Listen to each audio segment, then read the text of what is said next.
So long as we're all queued up and ready to go, we can begin. And look at David Byer.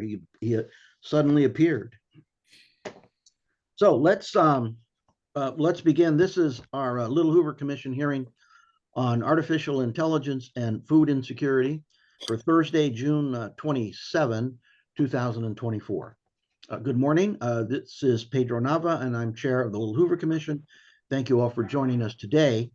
Before I introduce the commissioners that are with us, I'd like for Ethan to just give us a reminder of how today's meeting day is constructed.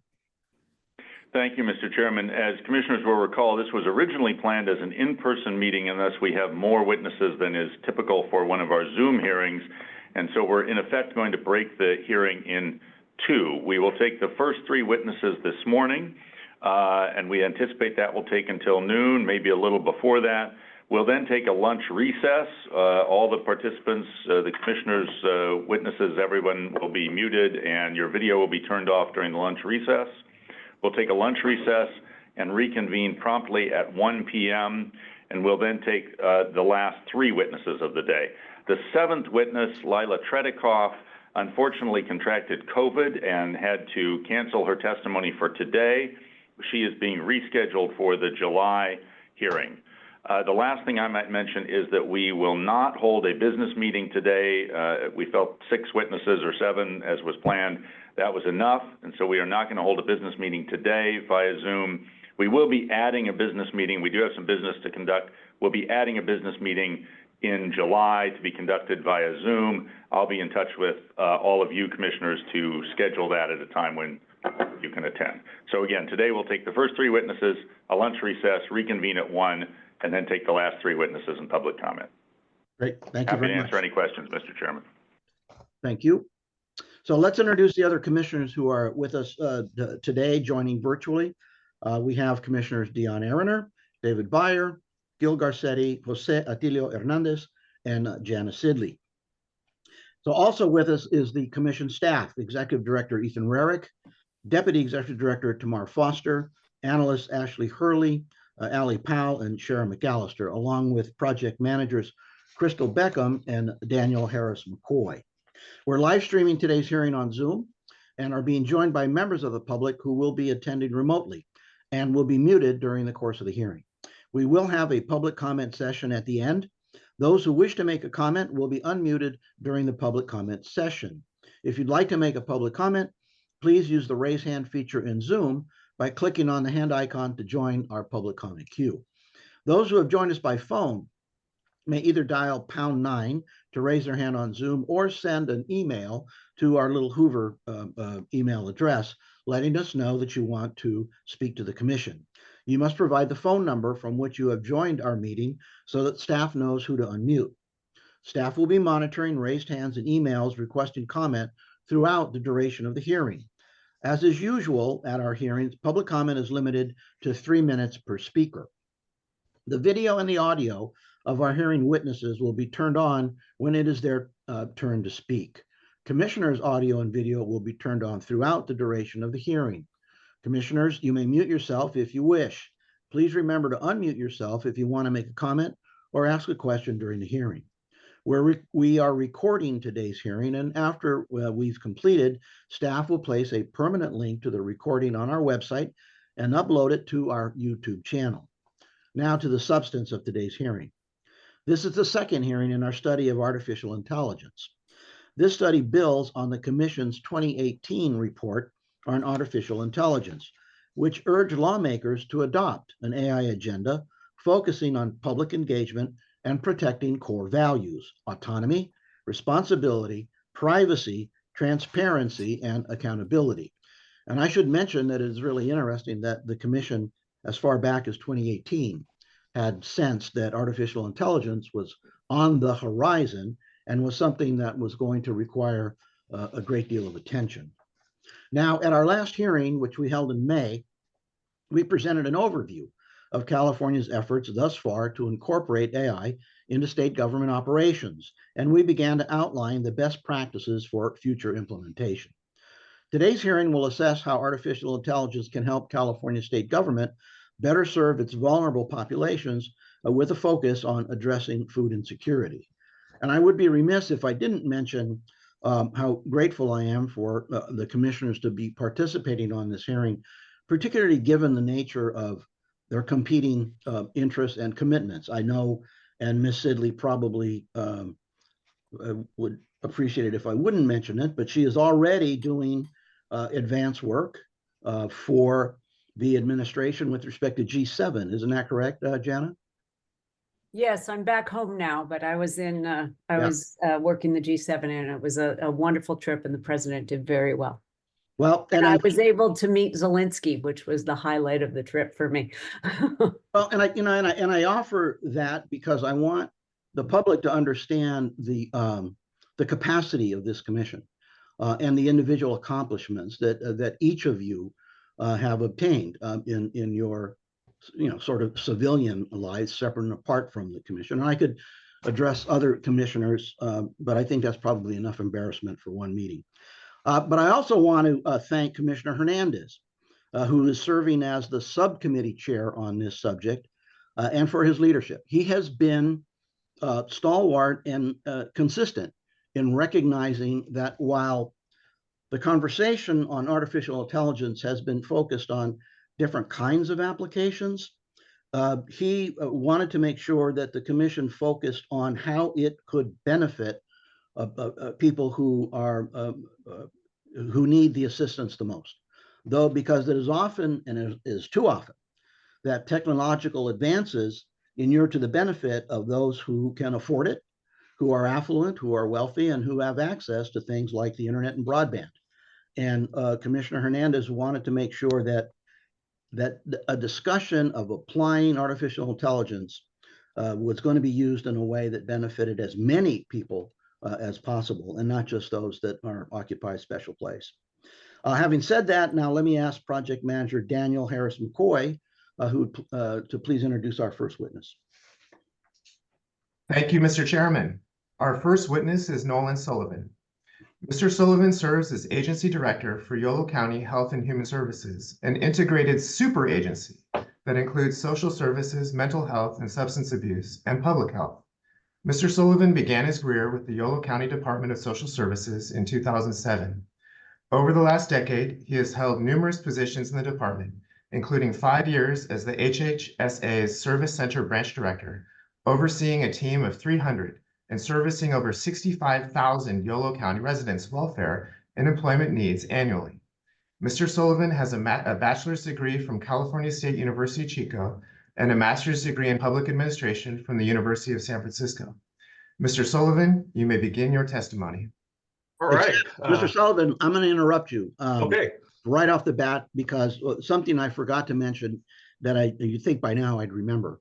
But what you will find with commissioners is they are familiar with the subject area to a certain extent. They've done their own research. They've read the materials. Great. And it is very likely that during the course of your presentation, you're going to be interrupted. Okay.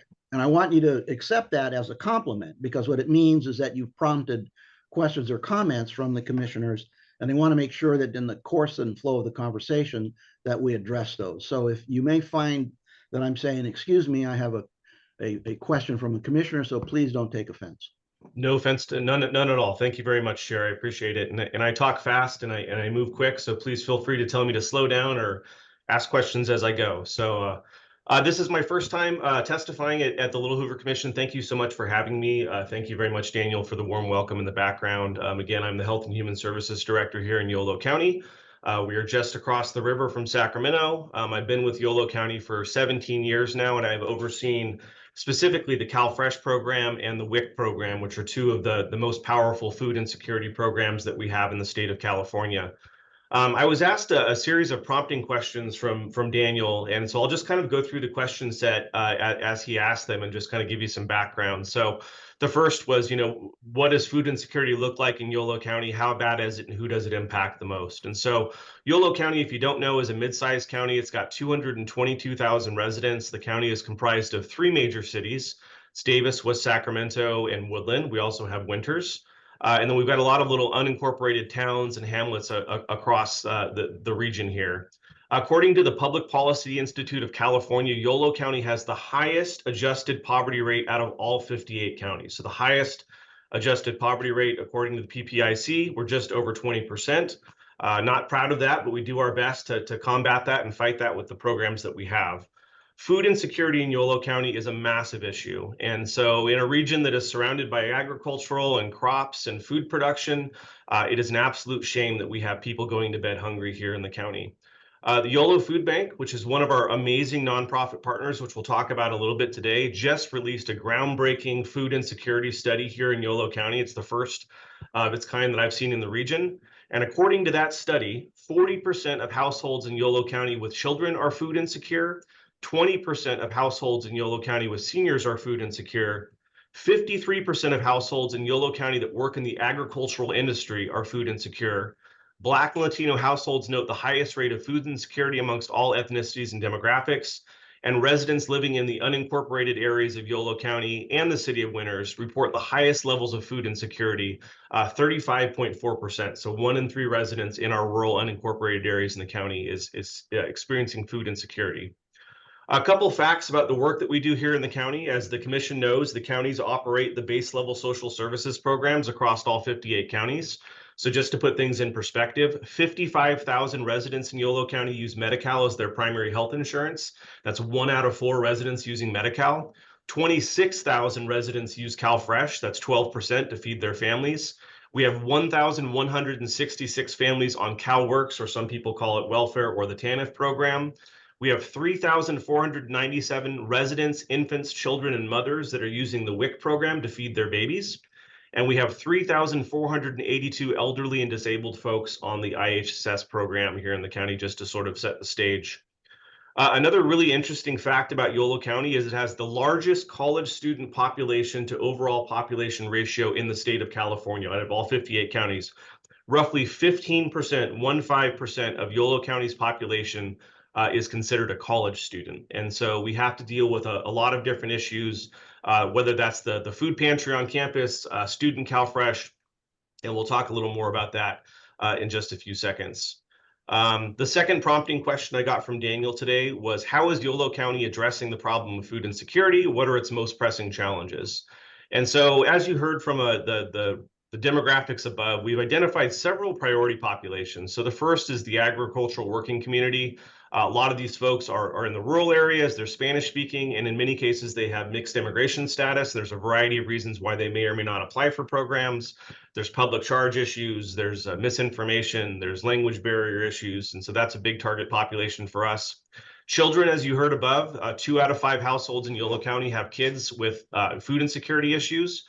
So we work really hard to partner with our school districts on free and reduced lunch and breakfast programs. We work really hard in the county to pair up our WIC and CalFresh programs.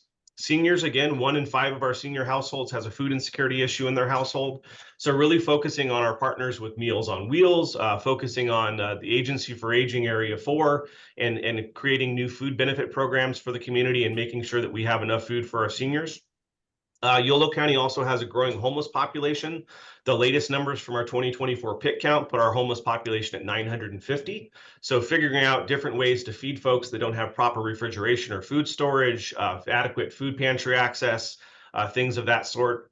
And then lastly, we have a growing refugee population. We have a very large Russian and Ukrainian refugee population in West Sacramento. We also have a very large Afghan refugee population in West Sacramento. And so looking to help people with resettlement assistance and refugee assistance is something that we've been actively focused on for quite a while here. Our biggest 3, the big 3 that keep me up at night, the big 3 that really worry me in terms of food insecurity in Yolo County. The first is the food bank. The Yolo Food Bank is an amazing nonprofit partner, and I think they may have actually spoken to this group before, or they've been part of the research.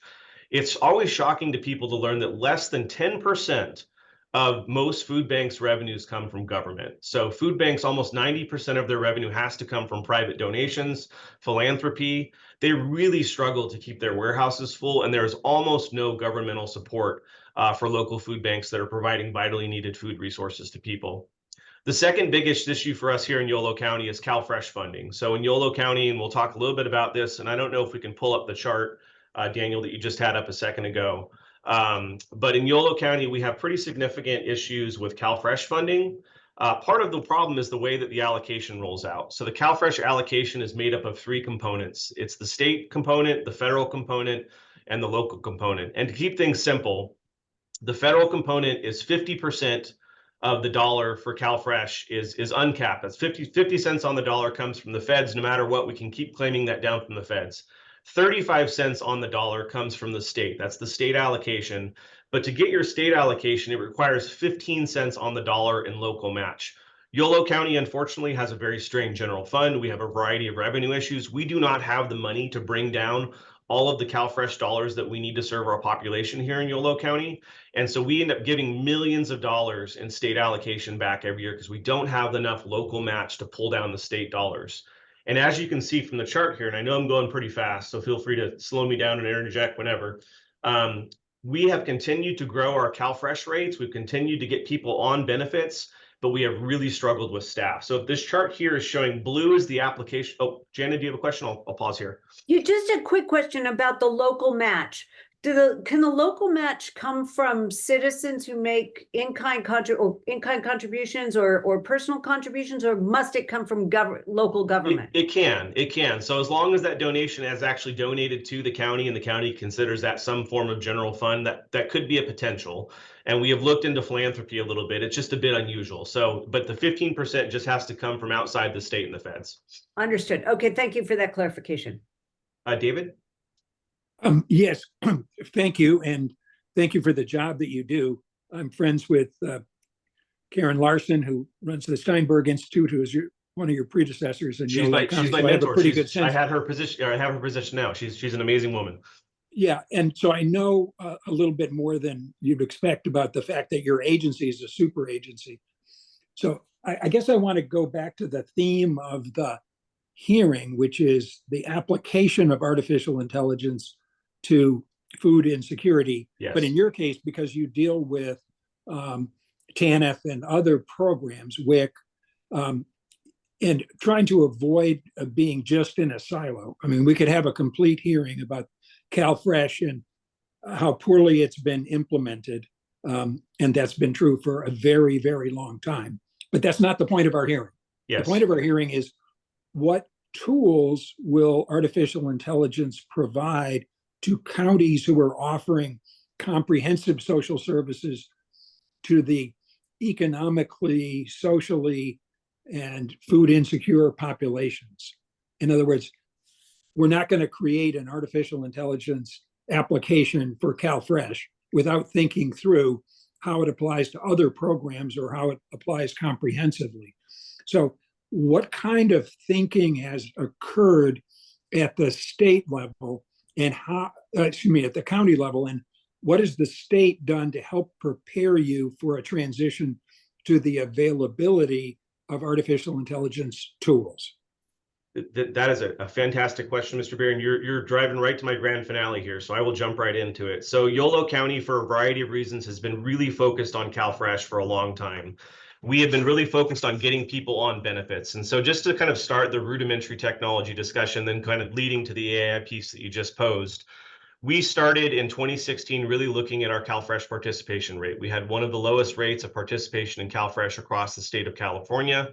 And so we really wanted to figure out what was going on with that. When we started to dive into the data, we quickly discovered that the issue across the county was participation, specifically in Davis, was awful. Around the rest of the county, it was 90% plus. We were getting good participation in CalFresh throughout most of the county. So we really quickly zeroed in on the fact that Davis, over half the population in Davis is college students, right? And so we know right off the bat, college students are the only population that is ineligible to CalFresh. They are not even qualified to apply for CalFresh unless they meet an exemption.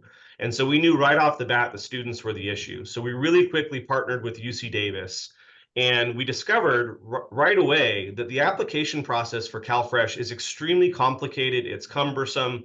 Imagine filling out a 25-page tax form, right?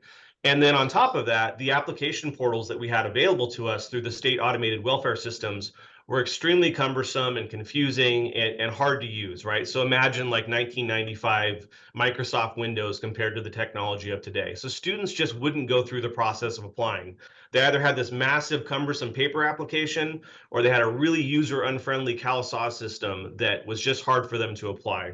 So right away, we engaged with a group called Code for America. I don't know if you know Code for America. They're an amazing group. Yes, I do know them, and I've read Jan Palka's book. They are amazing, right? And so we said, hey, we need to solve this problem, help us. And so they created this really amazing product called Get CalFresh. Get CalFresh essentially is a web portal that allows you to submit a CalFresh application in under a minute. It's a quick portal, it's clean, it's easy. It looks good on a smartphone, it looks good on a tablet, it looks good on an iPad. And so we started heavily leaning into Get CalFresh right off the bat to really get those applications up. We did one better though. We asked Code for America, could you design a student portal? And so they said, sure, absolutely. So they designed the very first UC Davis student Get CalFresh portal. It was branded blue and gold, the UC Davis colors. It had the logo. It had some fun, hip images for kids. And it had the CalFresh screener for student exemptions built right in. So the student would hit the screener right off the bat, and it would say, hey, you meet an exemption, you're probably likely to qualify, submit an application. They could do the whole thing in under 2 minutes, right? So that supercharged our applications for CalFresh. And so Get CalFresh and Code for America was an amazing first step. Secondly, we noticed a lot of folks, when the Lifeline phone system rolled out, or people call it the Obama phones, almost everybody had a cell phone, right? Not everybody had internet access, but they all had cell phones with text capability. So we enrolled with a group called MRelief, and MRelief is a group out of Chicago that does text-based or SMS text-based applications and screeners. And so they developed the first SMS text-based screener and application for CalFresh that allowed us then to reach out to the homeless population or other folks that had a text savvy phone and actually to submit a text application. The problem with both Get CalFresh, though, and the SMX text service is the county then gets an application that, frankly, is extremely incomplete, right? So we get basically 4 fields. We get the name, the signature, the date. And for an eligibility worker, that makes your life miserable, right? You want that application as robust and as full as possible. Wait, let me interrupt there. That seems to be the nub of the problem. It is. That is that the application process is designed to screen people out to avoid fraud, as opposed to setting up a reasonable, rational system that people can apply for. And if there's a problem, go after it later. Because right now, the enrollment process in California is so terrible in comparison to other states similarly situated, use Oregon as an example, where we're leaving millions and millions of dollars on the table that the federal government would give us. This seems to be an insult to people who are food insecure. It's like purposeful. Yeah. I don't understand it. I would agree with you. However, I do have to give the CDSS team some credit. They have been fairly innovative. A lot of the restrictions or things that drive me crazy or turn my beard gray, frankly, are the USDA. The federal regulations oftentimes impede California. And so a lot of times the things that really are, frankly, backwards or asinine, excuse my French, are USDA regulations that are really hard to change. But those regulations apply in Oregon and Washington and other states that have far higher enrollment levels. I get that there are problems with students, there are exemptions. Sure. I get the language issues. I get the multiplicity of languages in California is greater than it is in maybe Iowa. But we're not prioritizing the population who we should be serving. And technology is only part of it. Some of it's political will. Sure. And so in the county you're representing, the political will isn't to spend the money to get the match, which is essentially a vote to deprive people of access to food. I hear you. I hear you. Do you want me to keep going or yeah, please. Dion, do you want to jump in on that question? Yeah. Thanks, Nolan. I appreciate that. Whoops, hold on. There we go. So as somebody who actually used to do food stamp applications when it first arrived in the 70s, right? I remember the forms very well. I used to bring them to the legislature on a regular basis to say, you want to see what people have to sign. You know the pain, yes. I know the pain. And so first of all, are the things that you've learned, are they beginning to go statewide, right? Or is it just your county doing this?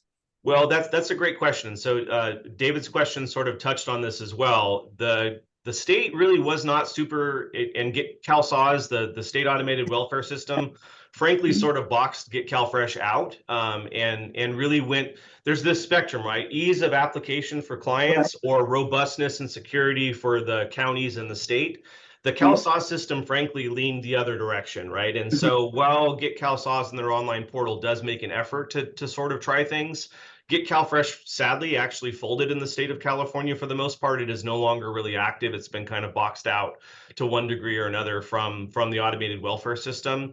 And there's a justifiable reason, I think, on both sides. And again, I think this is where AI could come into play, finding a better balance between complete data and application security and user access. This is really where I think AI could be a big tool. But we are no longer using mRelief or Get CalFresh in Yolo County for a variety of different reasons. Mostly they don't have access to the systems they need at the state level, to some degree because CalSAWS has built in some functionality, but I would say that functionality is far more geared towards application accuracy than it is user access.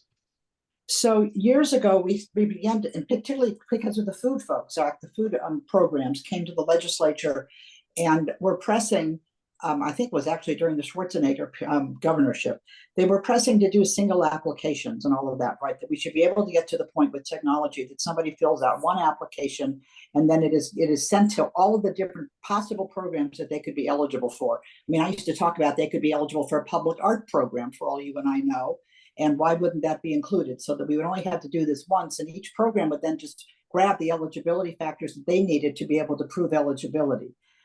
Is that discussion still going on? Because it gets to Commissioner Byer's question, kind of, regarding why do we, why do we have to have so many different applications? It is confusing for the people who have to use them, to say the least. They are very lengthy. They're now at least I think in 15 different languages, if I'm not mistaken. I think we finally got that much done. But the real issue here is that you're sitting here and you are lacking cash, right? You come into the public assistance program either through technology or walking into an office, right?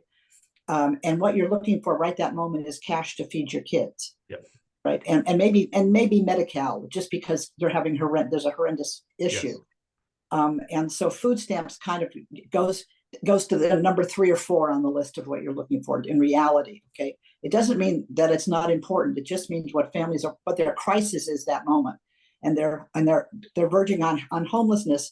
So having food stamps isn't going to help them a whole lot, and when they're sleeping in their car, all right, because they can't cook anywhere, that kind of thing. So I'm just wondering how this is all playing out now within SAWS. And SAWS is run by the counties. Everybody, it's not run by the state, right? And so. They're the back rooms of every single one of these counties. And so is there hope there that maybe we could get to it with AI, we could get to a single application process? Does that question even make sense? That is the holy grail of this whole discussion. I think that is the ultimate goal that if we could get to would be amazing. In my 17 years of experience working towards that goal, though, that barrier really is at the federal level. It's that programs can't share, there's bureaucracy, there's a variety of different reasons. Right. Code for America in the city of New York actually created a universal application to screen folks for every benefit they were eligible to in the city. I don't know why they can't figure this out in the state of California or across the US, but that would be a game changer. And I'll give you one specific example really quickly. The WIC program, the CalFresh program, and the free and reduced lunch and breakfast program are all funded by the USDA, right? The USDA funds these 3 programs. They have 3 different offices at the federal level. Those dollars then come down to the state of California, the same USDA dollars. The state of California then has its own California Bureau for WIC. They have an office for free and reduced lunch and student nutrition, and then they have a CalFresh office. All in different departments. All different departments, right? They don't communicate, they don't coordinate. And then it comes down to my office.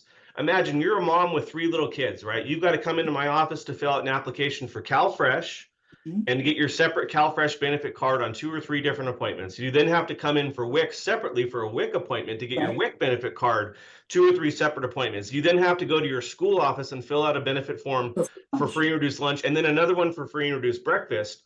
The dollar is the same dollar from the federal budget going all the way down, but we make this poor mom go through 7 different application appointments, all these different trips and visits. And then on top of that, you have to recertify, right? So every couple months you have to recertify for CalFresh or WIC. So then that mom has to go back again in 6 months or a year and recertify her CalFresh benefits or recertify her WIC benefits. why couldn't we use AI within the USDA, within that scope of at least food security? You apply for one, you get all, right? And the benefit is basically the same requirements for all of those programs.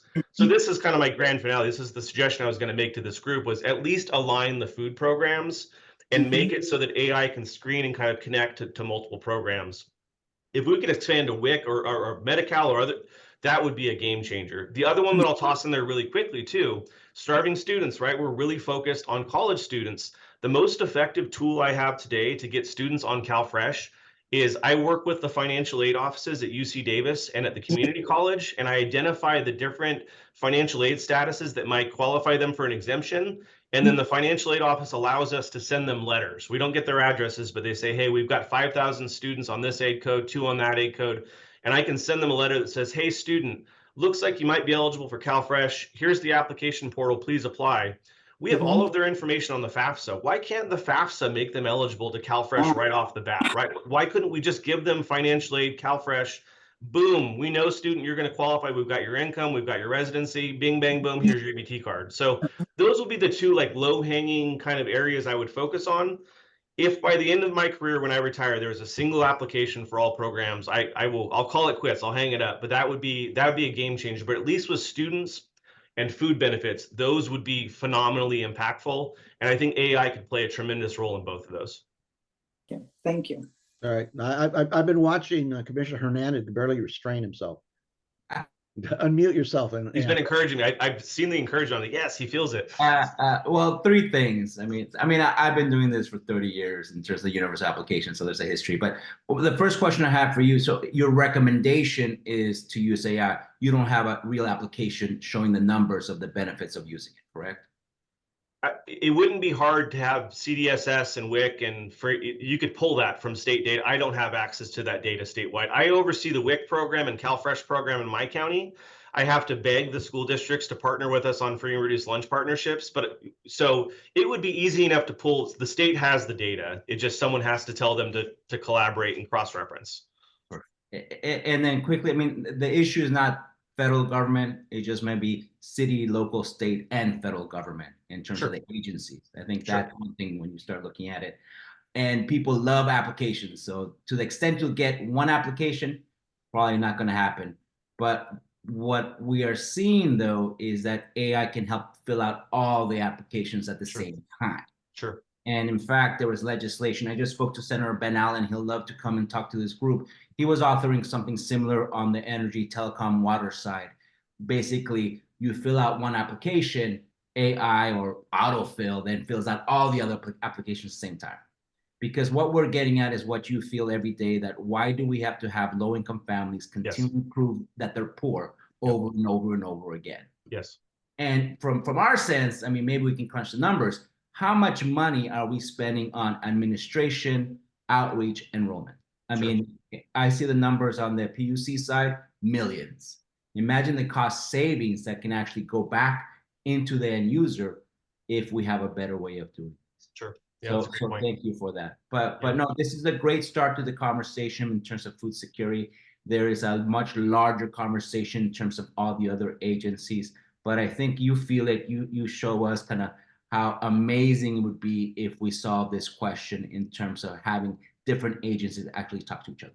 It would be a game changer. Full participation should be like the tagline of this group, right? How do we get every eligible resident on every eligible food benefit program with AI would be the driving question or driving statement I would make for this group. Yeah, and Commissioner Byer, but before you unmute, this conversation reminds me, if anybody's a fan of Shark Tank, how often the question comes up about the cost for customer acquisition, right? When they're evaluating somebody before them and whether or not they think it's a good project or proposal, there's always a question of what does it cost customer acquisition? And what I think the commission has identified, and you obviously, Mr. Sullivan, some long time ago, is customer acquisition is a significant aspect of what we're doing here. And you know, it really is fascinating to me how, if it involves providing services and benefits to people who are poor, we call them poor, we're prepared to like have them run multiple gauntlets over and over and over again. And the point that you make with respect to numerous appointments, I mean, it is incredibly inconvenient if somebody has a car, but if a family has to come make their appointments on a bus and they don't have childcare, then you've got to load up you've got to load up your children and everything you need to take care of them and get on a bus, which in all likelihood is not going to be a direct line from where they live to where they have to be. So they have to have bus transfers and go through all of that. It's just, David Byer's point is that in some ways, the application process and the eligibility process is designed to keep the numbers low. So the programs are more affordable, and that's disgraceful. Commissioner Byer. We say in our office regularly, Mr. Nava, that it's a lot of work to be out of work, right? It's a lot. It's appointments. It's all sorts of different things. We put an extremely high tax on folks to access benefit programs, and it's devastating. It's unfortunate. Yeah. Commissioner Byer, thank you. Yeah, two different points. One, food and food insecurity is part of the social determinants of health. So there are spillover consequences for lack of access to food or lack of access to fresh fruits and vegetables in terms of the cost to the state in Medi-Cal in many, many other ways, educational achievement, I could go on. And my second point is we should make sure that we consult with and get the views of what I'm going to call the law enforcement side of the question and artificial intelligence. Obviously, we want to avoid any kind of inappropriate profiling, but it's certainly possible to use data sets to predict what categories of people are more likely to engage in fraud. If you have 5 automobiles, you probably shouldn't be on CalFresh. So merging databases can help avoid the problem by creating a red flag system that obviates the need for as many in-person appointments or as many questions on an application. There is a way of protecting the privacy of people and avoiding profiling or avoiding privacy invasions, but still maintaining some degree of fiscal integrity. I know the state is going to always focus on that. We saw that with the EDD program, which was billions of dollars of waste or fraud or both. So I'm not insensitive to that, but when we talk about this, we have to make sure that the other players in the community who are going to weigh in at some point, that we've asked them about the use of AI to facilitate enrollment, not prevent it. Commissioner Hernandez. I was just going to echo it and also maybe use a real life example.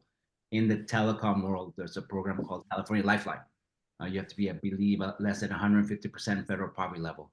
Right now, California spends about $32 million a year on a database that basically someone submits their information and that database sees all the other programs that they're eligible for.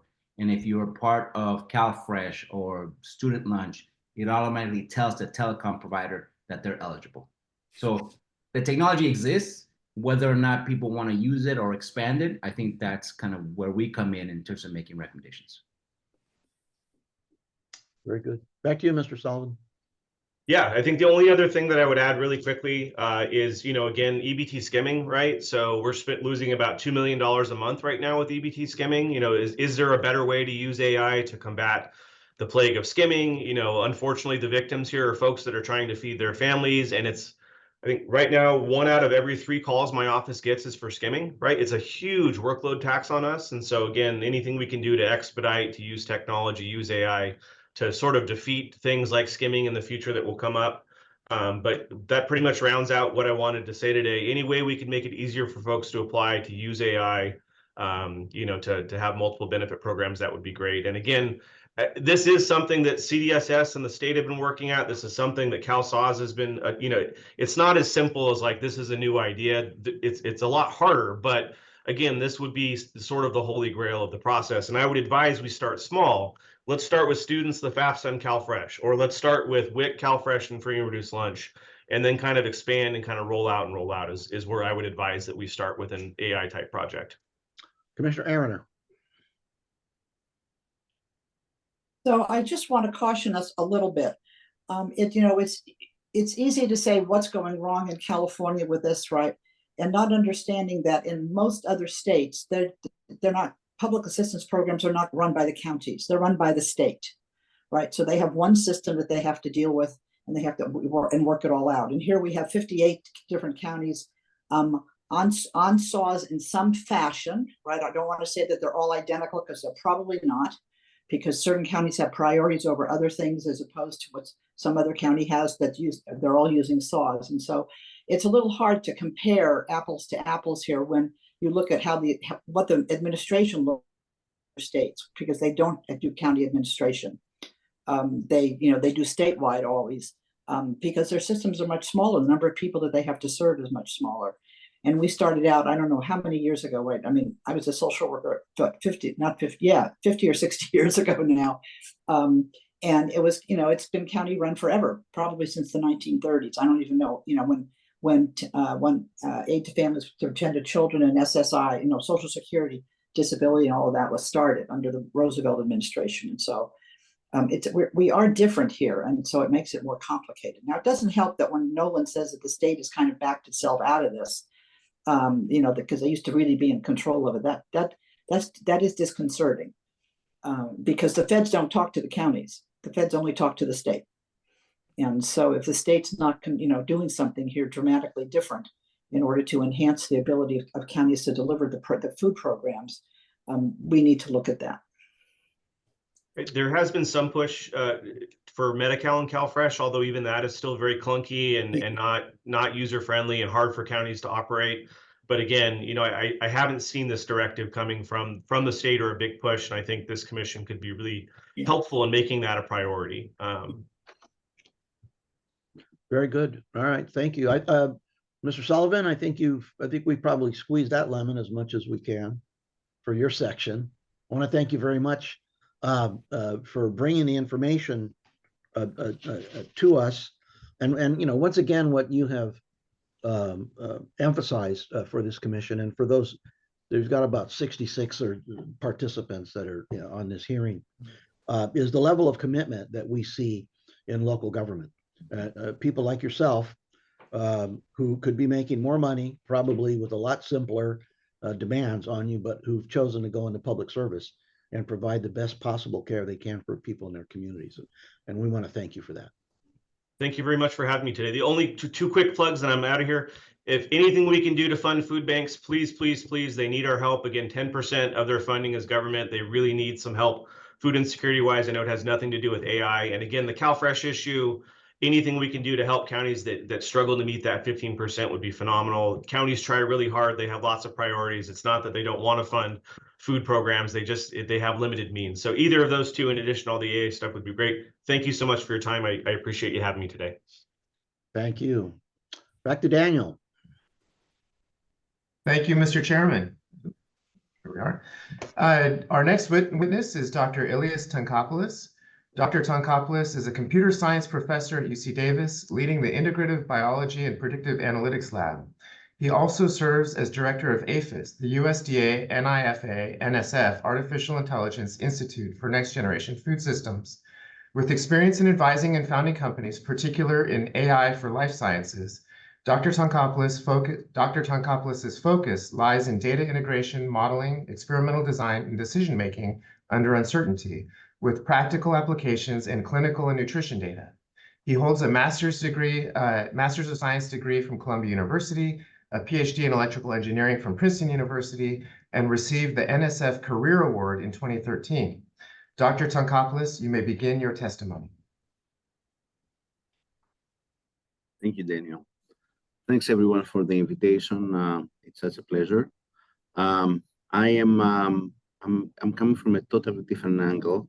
I heard so many things from the previous speaker that they are very applied, very down to earth, very they're touching everyday lives, and I really appreciate and respect that.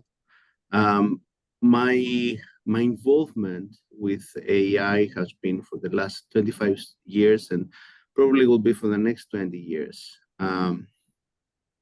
It's on three things. I usually say I have these 3 E's: educator, engineer, and entrepreneur. I'm a professor of computer science.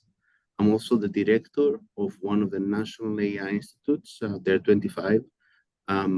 AIFS is the AI Institute for Next Generation Food Systems. It's a collaboration between Cornell, Berkeley, UIUC, UC Davis, and other institutions, including USDA.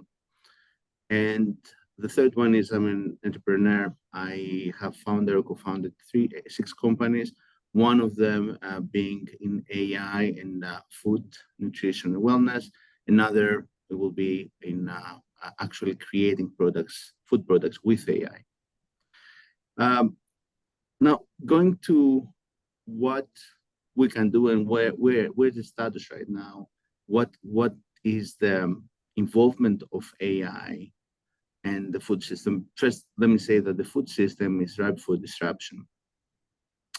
A lot of the way that we are doing things globally, but also in the US, it's not that efficient, it's obsolete, and it can be done better, it can be improved. The application of AI in the food system is actually very limited.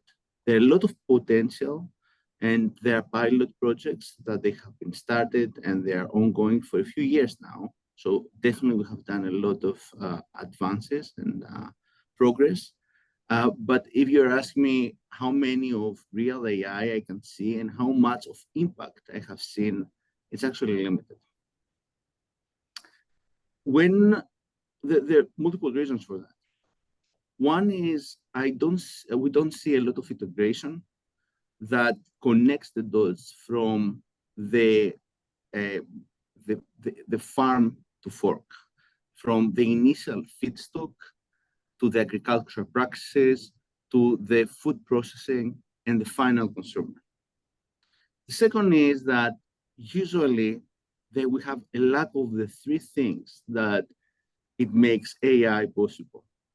One is the data necessary for training the AI systems.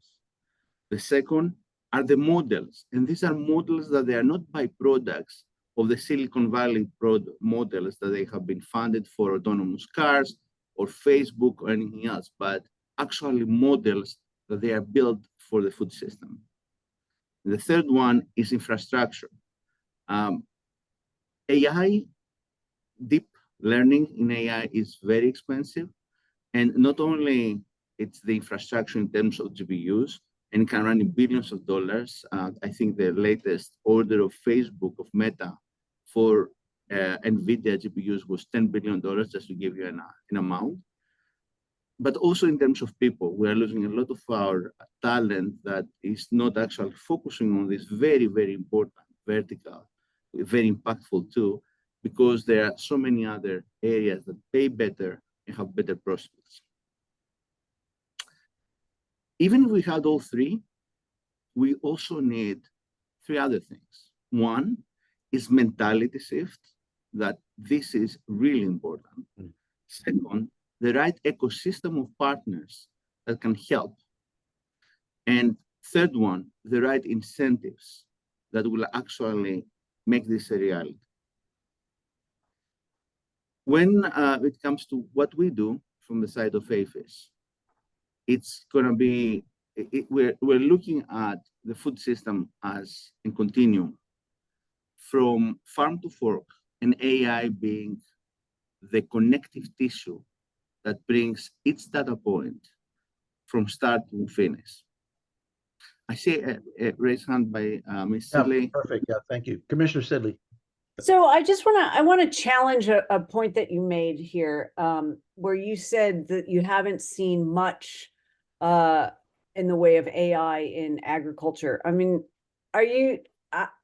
the novice here thinks that there's quite a bit in terms of determining how much water has to be used, or what types of seeds, or how you plant, how you operate in the field. So it seems to me that there actually is quite a bit at the grow level. Also how you milk cows, how you know, all of that, there's AI involved in that. So when you make a statement like there isn't much, Are you saying that in order to get to the next step, there needs to be federal intervention? And then what is that next step that's missing? Because again, to the novice, I think that actually at the grow level, there's actually quite a bit there. Very separate from what we just heard about then getting the food delivered to people who need to eat. That's a different issue. But at the actual grow level, it does seem to me, again, that it's there. So maybe you can expand on that a little bit. Yes, thank you. That's an excellent point. And I will agree. You're completely right. A lot has happened, right? If we had this conversation 30 years ago, it would actually be a totally different field with nothing. But a lot much, an order of magnitude more needs to be happening. We are just scratching the surface. If I ask you, let me give you an idea, right? So you're eating an apple, you're getting an orange, right? What's in that apple? How much of that, those compounds in the apple, do you think we know? Actually, we know about 5% of what's in our food. We don't know the molecular composition of our food, let alone know what it does to our body and minds. So connecting those two, we are missing that. And a lot of effort and investment needs to go there to get the right data sets and get the right understanding and knowledge in order to be able to capture that and have some actionable insights. Connecting now, and this is, we're talking about a healthier society, and all our minds should be about this vision of a healthier society and more sustainable planet. Going from a healthier society to actually a sustainable planet is okay, good. So let's say that we know what's in an apple, how we create a better apple. How can we make sure that we connect that to the right regenerative practices in the field, that they create an apple that is nutritious, tasty, with the right texture, and the low cost that the consumer can actually have it and get the benefits of it. Those dots to be connected, they are not. And we're at least a decade away from actually connecting in a way that is impactful for our society. By the way, those dots are connected where I go to pharma. We have invested much more with very similar tools in pharma a decade ago. Yeah, we got Commissioner Hernandez. I'm sorry, Commissioner Sibley, did answer your question? You're okay? All right, Commissioner Hernandez, please. Well, I was going to follow up, but I'd also love to find out what you meant in terms of in pharma they're doing it. But I mean, just real quickly, I think that you're at the 10-foot level. I mean, I think you're going to ask next, does the apple really exist? But that's like at this level. But in terms of some of the things that we're looking at, I mean, there are some individuals using AI are seeing huge cost savings. And so a question is that, do those cost savings then get passed down to the end user and therefore reducing the cost of overall food consumption? That's one question I had. Maybe someone today will answer that, because we see it. We see it in terms of John Deere investing in AI. We see farmers investing in AI. Pesticides in terms of the millions of dollars. Now you have AI that determines which exact plants needed and don't. So they're saving 50% on that. But that's one aspect. But I think now you're talking about a larger kind of more in the future vision of food consumption and how AI can help us in terms of humanity. Is that where you're getting at? Correct. I'm talking about things to be done. We have two things that AI is touching. One is increase productivity, and the second is accelerate innovation. In the terms of the productivity, and this is what you're touching upon, yes, a lot has been happening, and a lot more is going to happen. And again, my comment there would be, we do see AI application on specific verticals.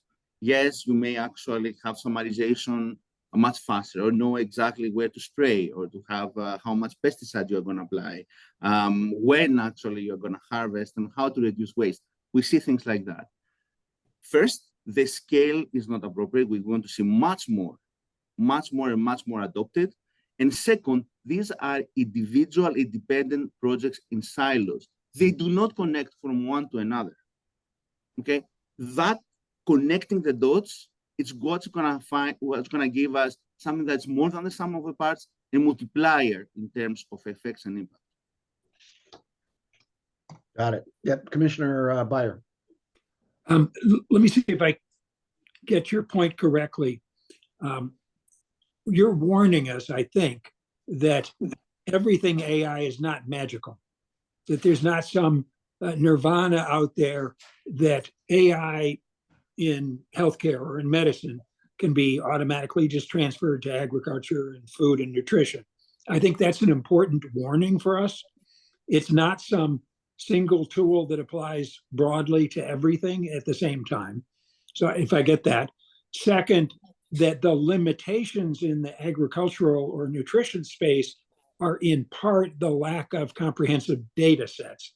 That is, accurate information about what's happening today, and also that the models that you would want to create or use are not as broadly available as they are in other fields like medicine. Am I getting that right? Yes, completely agree. Exactly what you said. Okay, so in the context of legislation that's pending, there's S 1047, which is a Scott Wiener bill. There are other bills by other senators.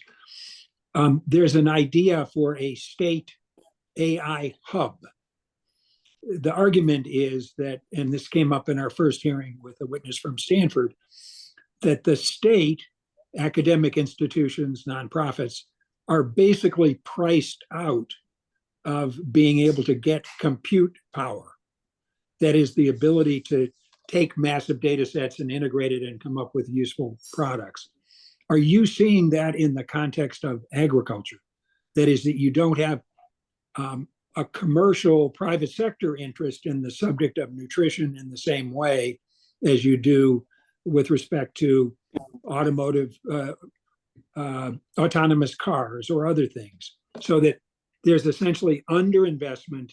And right now, the only way you can access a supercomputer or a quantum computer is to buy the services from a large tech vendor. Is that a problem that you're seeing in your field? That's a good question. Not at the level. We do see that, and we actually have talked to Congress and senior staff and senators about exactly what you said, how to make sure that infrastructure investment doesn't only go to big players, but also to nonprofits, universities, and small businesses. But I would argue that this is not our number one issue right now. There are programs out there that you can apply from NSF, from XCDE, and others that you can actually get infrastructure in terms of compute power. I'm not saying that we shouldn't actually push that. I would say that if it was to say, okay, how can we make that? How can we accelerate progress here? How can we maximize impact? Foundational, fundamental research for figuring out what's in our food and what's good for us is the number one, the key ingredient. And there are programs, by the way, that they are doing. Rockefeller Foundation, American Heart Association, and others have embarked on PTFI, Periodic Table of Food initiative, where they have taken 1,000 foods and they actually look at the molecular composition of that. That is a boon for any research that they want to figure out what's in our food. NIH has the All of Us program that they are actually getting all these nutritional nutrition programs up, and they are having cohorts, and that helps us. But all these things are independent and they're not connected again.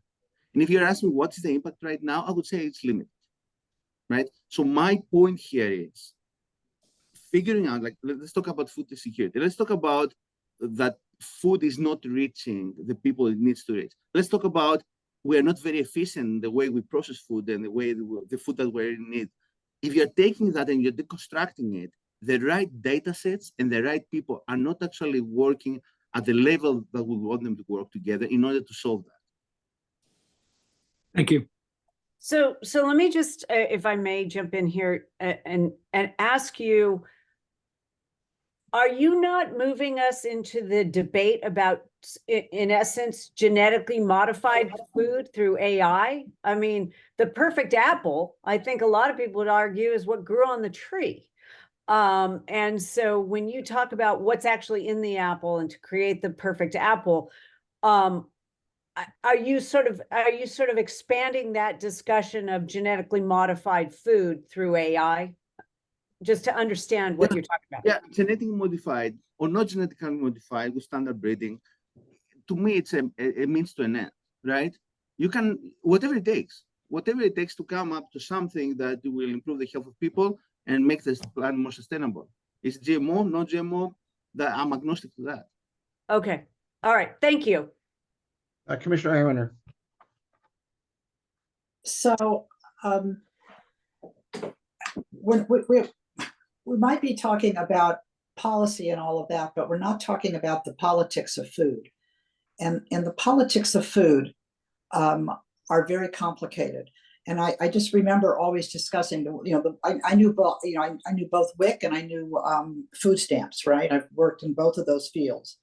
And the real issue here is we're all talking about the consumer being the end of the deal. Well, that's not who controls this discussion and never has, right? To our Congress and all of that, that's not who they're hearing from mostly. They're hearing from the marketing world, right? The major benefactor of food stamps and WIC has always been the producers of the food, and particularly the middle people, meaning the people who are at the retail end of it. They have the major say in what goes on here in Congress, right? And I don't want to just blame it on Congress, right? They have very healthy lobbying operations in all the states, probably across this country. And so until we can figure out what they benefit from, right? Because what they benefit, when it started the programs, it was all about them. They wanted food stamps, right? So what you see very often is that NGOs go and try to work with those large grocers, with Safeway, with whomever, whatever the names are this week, right? To say, we need you to back us on doing something here. Because that's who Congress in effect listens to, is the people who produce, who are not necessarily the farmer, right? They are the marketers of all of the food, right? And want to have these programs grow for their profit, okay? Not necessarily thinking about the consumers. That's what the ads are on television, right? Is how wonderful it is that we are creating better food and all of that, okay? But in reality, that's not who the political folks are listening to. They're listening to grocers and the folks that are in the food chain itself.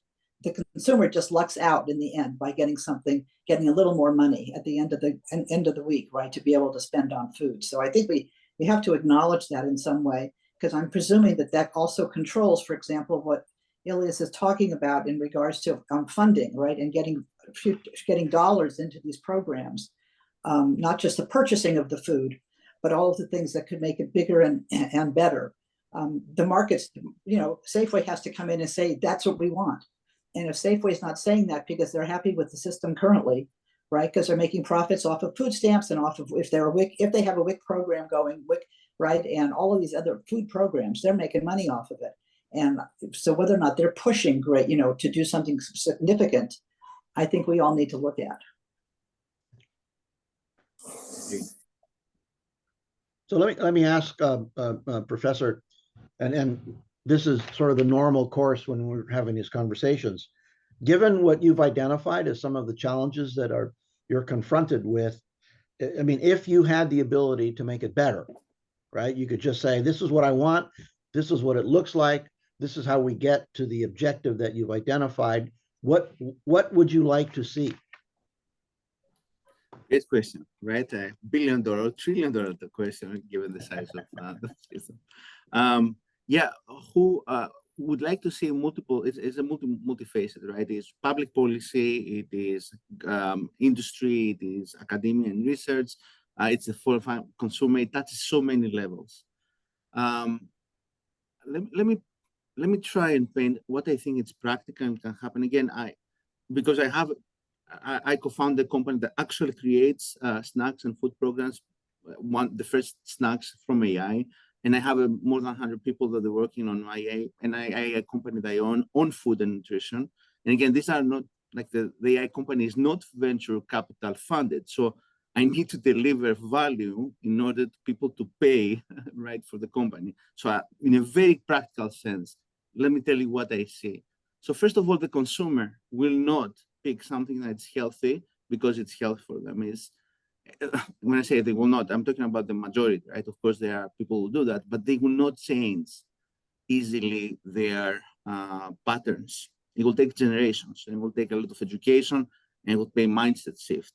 They may say that this is great, but usually they will not, unless it's something that they're giving no compromise. Basically, it's tasty. It is replacing something that it has the same, everything is the same, the economics, the texture, the taste, and just good for their health too, right? And they know it.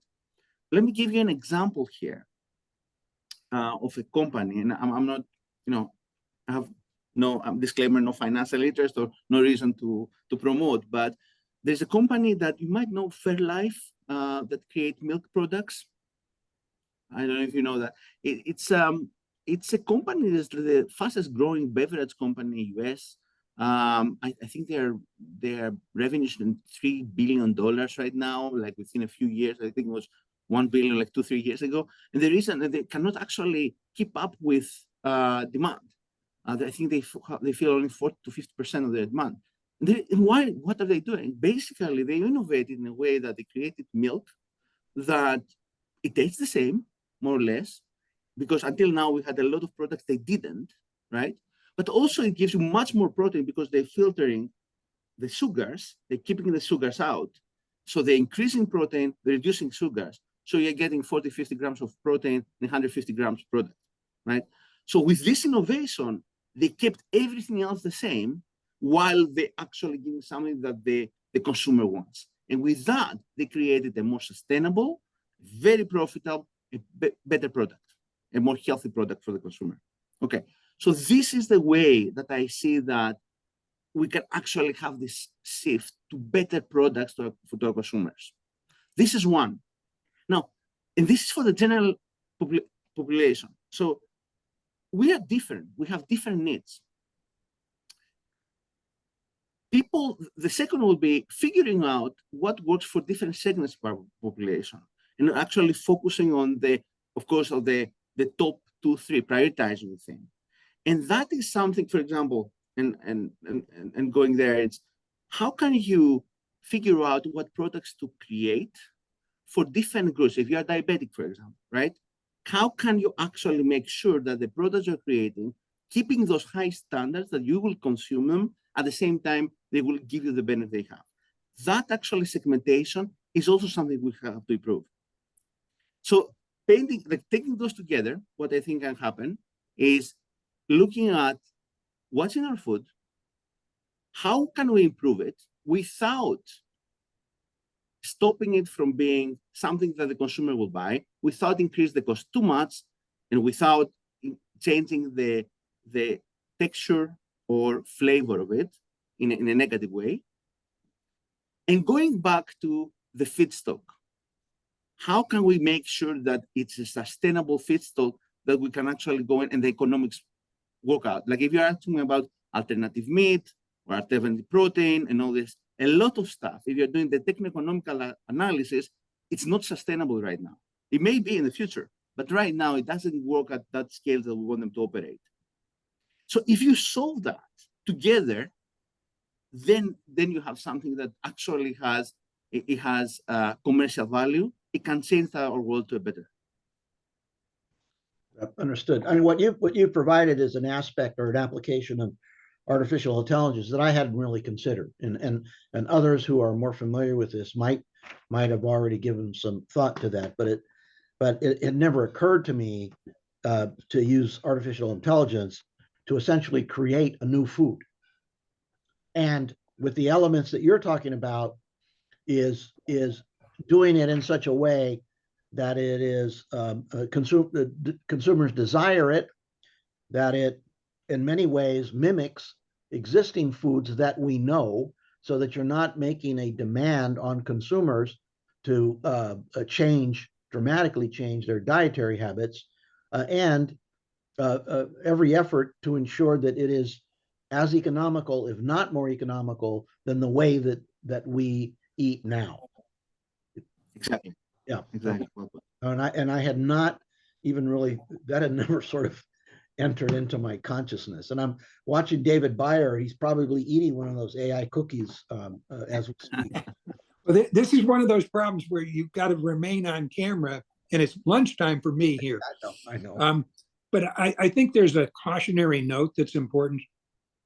I'm old enough to have been around in the relatively early days of biotechnology, and I worked at Genentech. And one of their initial discoveries, bovine growth hormone, facilitated what I would argue was excessive production of milk. It was not a societal need that was motivating things. And in part because of that, there was a negative reaction to frankenfoods and genetic alterations, which produced a backlash. The reality is the world doesn't have enough food for the population we have. And the difference between breeding, which is a historically widely known phenomenon since the beginning of civilization, and genetic engineering is speed and accuracy, not some moral dilemma. Having said that, I think what the professor is pointing us to is that society, in this case means government, can put his thumb on the scale and say, let's encourage by giving research grants for basic research to do things that help people. And in order to do that, we should provide greater support for universities like UC Davis and others who are doing that kind of work. And then they can spin it out into commercial enterprises. But the companies who are doing things to produce more milk don't need any help. Yeah, well, he's not right. He's nodding. And I see Commissioner Hernandez raise his hand. Well, first of all, I think I drink Far Life every day, so I'll let you guys know in 3 months if it has negative effects. That's number one. But two, it's just curious in terms of, I mean, you would assume that if we're producing kind of the perfect apple, I mean, right now that's going for individuals that can afford it. I mean, Far Life is probably $2 more than regular milk. And so if we're going to address, I mean, food shortage using AI, we're starting backwards in terms of it's going to a certain clientele right now. Just a curious thought. Yeah, you know what I think as we have this conversation, the other element is, you know, as we all are familiar with stories about clear cutting the Brazilian rainforest because there is a demand for beef, right, in China, okay, because eating beef is seen as an indication of economic prosperity and wealth. And I think what the professor is talking about in a way is food generation that doesn't require the destruction of the Amazon rainforest, or other kinds of food practices, right, that take significant amount of water, significant amount of fertilizer, and significant amount of land. And that as the resources of the world become more constrained, that it's an application of AI in a way that it generates food that is denser in nutrients, but that doesn't require the same kind of scale of resources that we're using now. Is that sort of what you're talking about, Professor? Yes, very well put, completely. And I want to emphasize that in order for that to happen, we need to able to quote unquote force it, either by regulations or make sure that the incentives are aligned. What I mean by that, the number one, the most successful sustainability plays I've seen in the industry is when they actually are more profitable for the companies that they're applying. And let me actually give you an example here. This comes from, not from my, as a professor, from my company, like one of the companies that I'm involved with. With one of the clients, they applied AI for actually controlling the fermentation and extrusion processes within their formulation, the food formulation for creating whatever their product was. By doing that, they were able to innovate faster because AI learned more and more as the data was coming, as they were getting those unsuccessfully initially test trial runs. And by doing that, they came to what they wanted faster with a better product that used less resources, less ingredients than what we had before. By doing that, they're now more sustainable and more profitable. This is where I see is where the interface where AI will accelerate and allow for this impactful innovation to come alive. I got it. Got it. Understood. Let me look at any other questions or comments from commissioners. Seeing none. Professor, thank you so very much for introducing us to this. Again, as I said, for other commissioners who've got more experience in this, I think they were already kind of queued up to what it was that you were going to talk about. But as for me, this really is an area that I hadn't really any thought to before. And I'm grateful that that you and Daniel were able to pull this thing together so that we have the benefit of your experience. Thank you. My pleasure. Thank you for the invitation. All right, Daniel. Thank you, Mr. Chairman. Our next witness is Rikin Gandhi, CEO and co-founder of Digital Green. Mr. Gandhi holds degrees in computer science and aerospace engineering from Carnegie Mellon University and MIT. He has worked at Oracle, Microsoft Research, and co-authored significant works on agri-food innovation systems.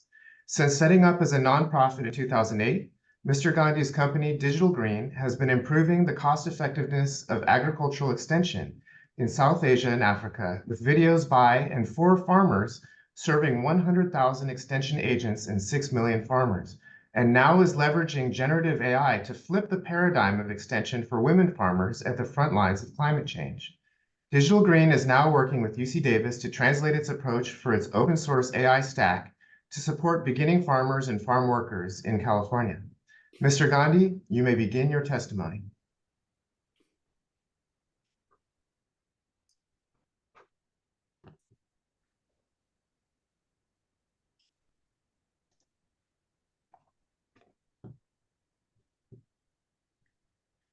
You again for having me here. Let me just share my screen. I believe, Mr. Gandhi, that we are sharing your screen at our level. Is that correct, Ashley? We're controlling the slides. Oh, that works too. Yeah. Perfect. So yeah, we can go to the next slide.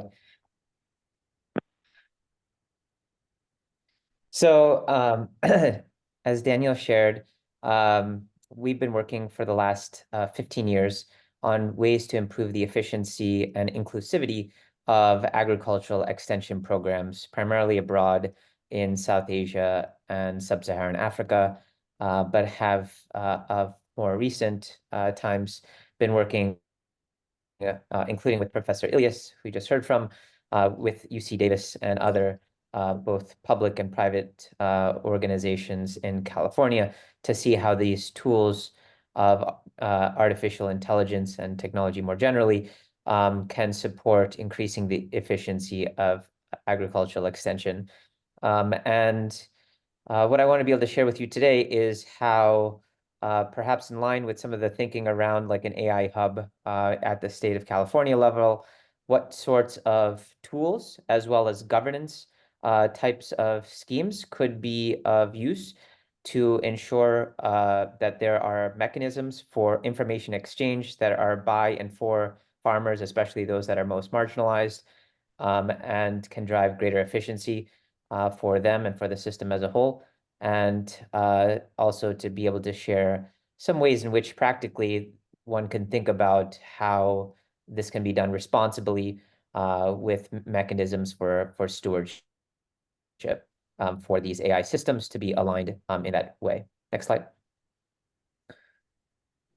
So just to give you some background of where we began this work was 15 years ago, as I said, trying to leverage various types of technology with the broadest possible sense, from posters being a form of technology to tablets and videos as being types of technology. And what we found when we first began, which was initially as a part of Microsoft Research in a group looking at technology for emerging markets in India, was the power of videos that would be produced by and for farmers, sharing testimonials, demonstrations with their peers to be able to increase the rate of adoption of climate smart practices, especially amongst farming communities and specifically amongst women farming communities. And where data and feedback would be collected as individuals would view these videos about who watched what video, what questions they asked, what practices they did or did not adopt, that could then inform policies, research agendas, and extension programs to be more aligned to their interests. And what we've found through randomized controlled trials conducted by the Poverty Action Lab of MIT, the International Food Policy Research Institute, and others, is that this can increase the efficiency of extension programs from costing 35 US to get one farmer to adopt one new practice down to 3.5 US. And we've been able to do that at scale, serving now more than 6 million farmers with a network of extension agents that are not of our organization, but that are of these ministries of agriculture in the public extension system primarily, but also from the private extension system as well. Next slide. About 2 years ago, we embarked on seeing with the advent of generative AI and also the fact that many more of these farmers abroad, especially, but also domestically in the US and in California in particular, obviously have come on a lot more online, not necessarily always with the latest smartphones, but with phones in general. And where this local knowledge base of videos by and for farmers integrated with other types of data sets like weather, market price, even static documents of the sort that UC Davis publishes around like econometric analyses of various crops and their profitability, how that can be placed into a knowledge base that can then be queried by these farmers directly and also by the extension agents or agronomists that often are supporting them in a way that they have at their fingertips in local language, voice, text, image formats, and be able to not just get the generic Wikipedia or ChatGPT type of answer, but that is tuned to the knowledge base, again, that is proximate and season specific to them, and where they have a mechanism to also give feedback to make these models better tuned to their needs and interests. And what we're already seeing is still preliminary. We haven't gotten to the stage of being able to do a rigorous impact analysis of a randomized control sort as yet, but are already seeing that this can reduce the cost of extension by another order of magnitude. So from the conventional extension system typified by running farmer field schools, demonstration plots, field day types of activities, costing often about 35 US to get one farmer to apply one new practice out of those types of programs. And as I said, with the videos, we were able to reduce those costs down to 3.5. With this generative AI-based assistant, we're seeing the opportunity to reduce that cost 100x to about 35 cents. Next slide.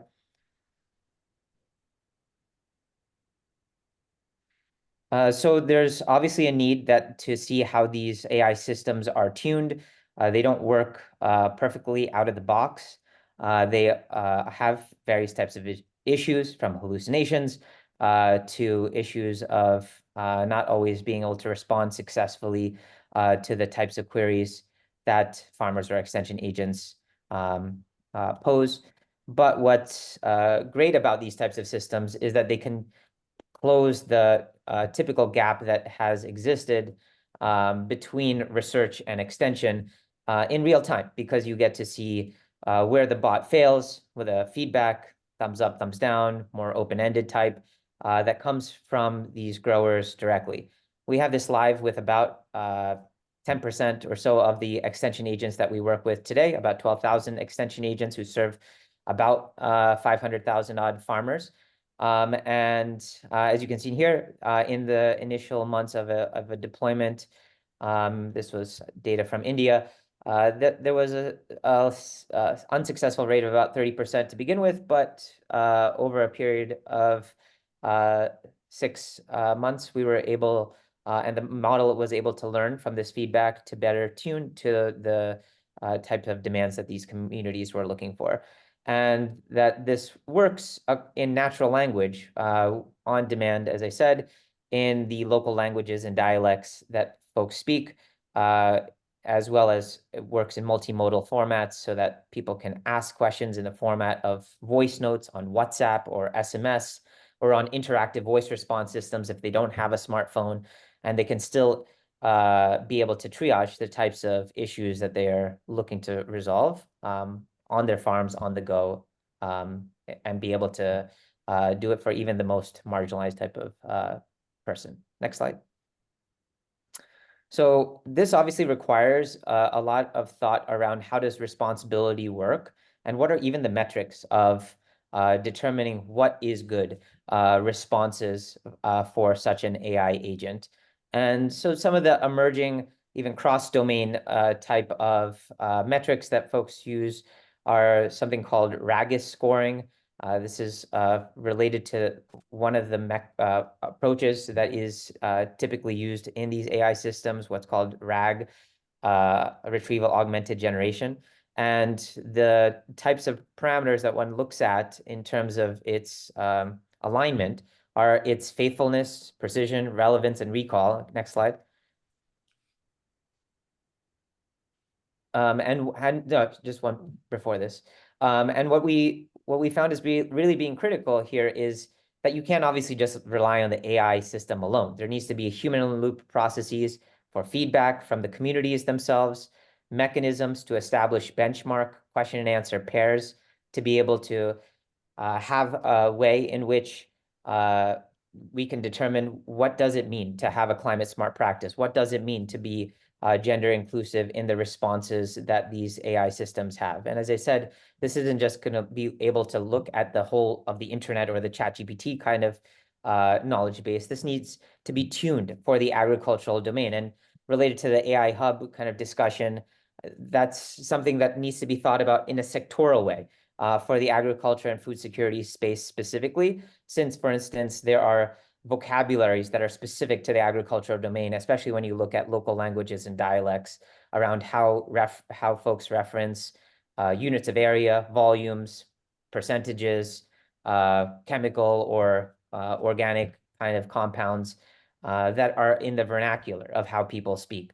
Or secondly, with regard to how content, both dynamic types of content like weather and market information, depending on the user's intent of a query that they might pose, like, is it going to rain? I might want to just be able to pass to a weather forecast, but in other cases, it's going to be a complex query, like, should I sow now or should I harvest now, which requires an integration between these data sets.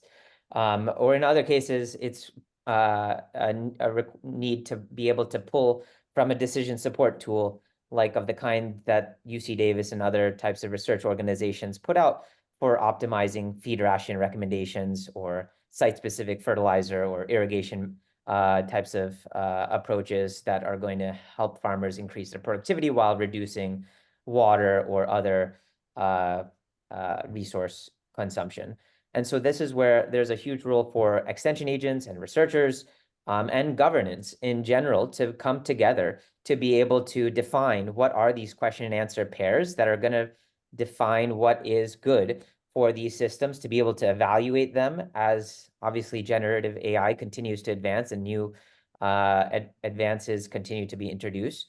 And then also there's also mechanisms that need to be had to reduce hallucinations, which remains obviously a big issue in a lot of these generative AI systems, but can be reduced through some techniques, for instance, like re-ranking and filtering, which can look at the types of chunks of information that are pulled into a response by some of these AI agents, compare them to the user's intent, and look across the knowledge corpus to then be able to remove some of those irrelevant chunks of information, and then basically have an AI model sitting on top of the AI model that's generating the responses to basically improve its quality over time. Next slide. And so just to show, let's see if it comes up, the next slide. Yeah, you can just, if we have time to just show you how the setup works, you can play this video if it works on your side. And I can just kind of voice over how it is. We'll be able to play. Maybe. But if not, I can also explain what you're going to see, which is basically like there's two components to this stack. One is with respect to how the content is ingested into the system. Again, this could relate to the AI hub idea, to say that there are multiple sources of information that one might want to integrate, things like data that comes out of research centers like the UC Davis and the UC A&R system in general, to local nonprofits like the Center for Land-Based Learning, the Community Alliance for Family Farming, and other such institutions, and perhaps even farmers themselves who might have data and innovations that they might be willing to be able to share, but they perhaps want to share it with certain types of data privacy and data permission types of considerations. And so this first piece of what this demo video was going to show was how that data can be ingested and how some of those permissions can be set and stewarded by some entity, perhaps of a UC kind in California, to help with the whitelisting of who could be the participants in this kind of network and what are the mechanisms for auditability to ensure like misinformation or exploitative kinds of issues can be curtailed. And then that's one piece of the puzzle, so that the content of various kinds, as I said, static content of videos, documents, as well as dynamic data sets like weather, market, other types of information, can be integrated into an AI vectorized database type of format, and then how that then can be connected to a AI agent that can have multiple interfaces, so that there's not a restriction to the types of devices that some of these farmers might have. As I said, for farmers who might not have a smartphone, they could still be able to interact with this knowledge base with their basic feature phones, just in voice, and be able to get an audio answer in their own native language. Or if they do have a smartphone and they prefer using channels like WhatsApp, then they're able to interact with that kind of system. And now with UC Davis, we're also working with one of their tools called Crop Manage, which integrates a bunch of soil, hydrology type of information, and that has already existed for some period of time and is used by some growers across the state, but is used primarily as a web-based desktop application, and therefore is pretty limited in the types of users and the use cases that they can engage with setting it up and getting some forecast out of. And so now we're working with the UC Davis team is to integrate that with this AI agent so that more in natural language, on the fly, on mobile devices, people can be able to update and log the types of practices that they're employing when it comes to fertilizer irrigation use, and be able to leverage the power that the crop manage model can provide. Next slide. And just to share, I'm sorry, let me interrupt. Commissioner Meyer, I think has a question. Okay. Go ahead, yeah. Thank you. First, thank you for your presentation. At least for me, it illustrates the complexity of implementing any AI application. When you get to the point of hallucination, which I think is a great word, and the steps that are necessary to avoid it, it tells you this is not a push a button, get a result process. And so I think your sensitivity and technical expertise is appreciated. So I want to focus a little bit on what the state of California could and should do relative to the agricultural sector inside the state as opposed to a global enterprise. So if you were to look at the state's agricultural output, there are some sectors that are much more relevant for food insecure populations. Is there a way to do a model or test program with respect to food sectors? I'll call it healthy foods, vegetables, maybe a good example, or food that's made available in farmers markets and available through the CalFresh program. In other words, how can we harness AI in a very targeted way so that the initial beneficiaries of such a program isn't big ag or big intermediate distributors, but actually the end users. Totally agree. Yes, indeed, you would want to start small and in a focused way with a jurisdiction of or constituency of like community members, and with their mixed basket perhaps of commodities that they might be growing on their marginal sort of plots of land and such. And that's what you would start off with for setting up the knowledge base. Then you'd want to identify what are the types of languages and the vocabulary that might be particular to those kind of programs that they might be connecting to, like CalFresh, as you just mentioned. And that can be set up. So our stack is built as an open source stack. I guess what I'm so that getting can at be is housed- if you had as your target audience, Yeah. small and medium-sized enterprises could access this information, provided they're already certified to participate in California farmers markets. Yeah. And so you're not giving benefits to people who are selling Doritos, but rather selling fruits, vegetables, that kind of thing in farmers markets. And those folks face a whole series of challenges, some of which can be addressed by AI. That is, how to make your plot more sustainable, how to increase yield, how to deal with transportation costs to get from your farm to the farmer's market. There are a whole series of things. If you were to do that, is it clear who in state government would be required to implement it? No, yeah, I don't think we have, at least from our side, that's clear sort of understanding. I think from our side, we would probably work with like the county kind of extension folks / maybe if there were some local nonprofits in that sort of catchment kind of constituency that could be that are already working with these communities. As you just said, the AI system itself is not going to be able to solve all problems. So like one would want to instead see it more as a way of increasing the efficiency of some existing activity of improving these, as you just said, these more marginalized community members' kind of connections with farmers markets and other such programs, and not see this as sort of a something that would just happen orthogonally or something. It would be something that would complement those organizations' efforts and be able to improve their efficiency. So I think it would have to be done in a place-based way. Let me jump in here for just a moment. So in looking at the description that was part of our package, it says Digital Green is now working with UC Davis to translate its approach for its open source AI stack to support beginning farmers and farm workers in California. So can you give us a little bit more information on that particular endeavor?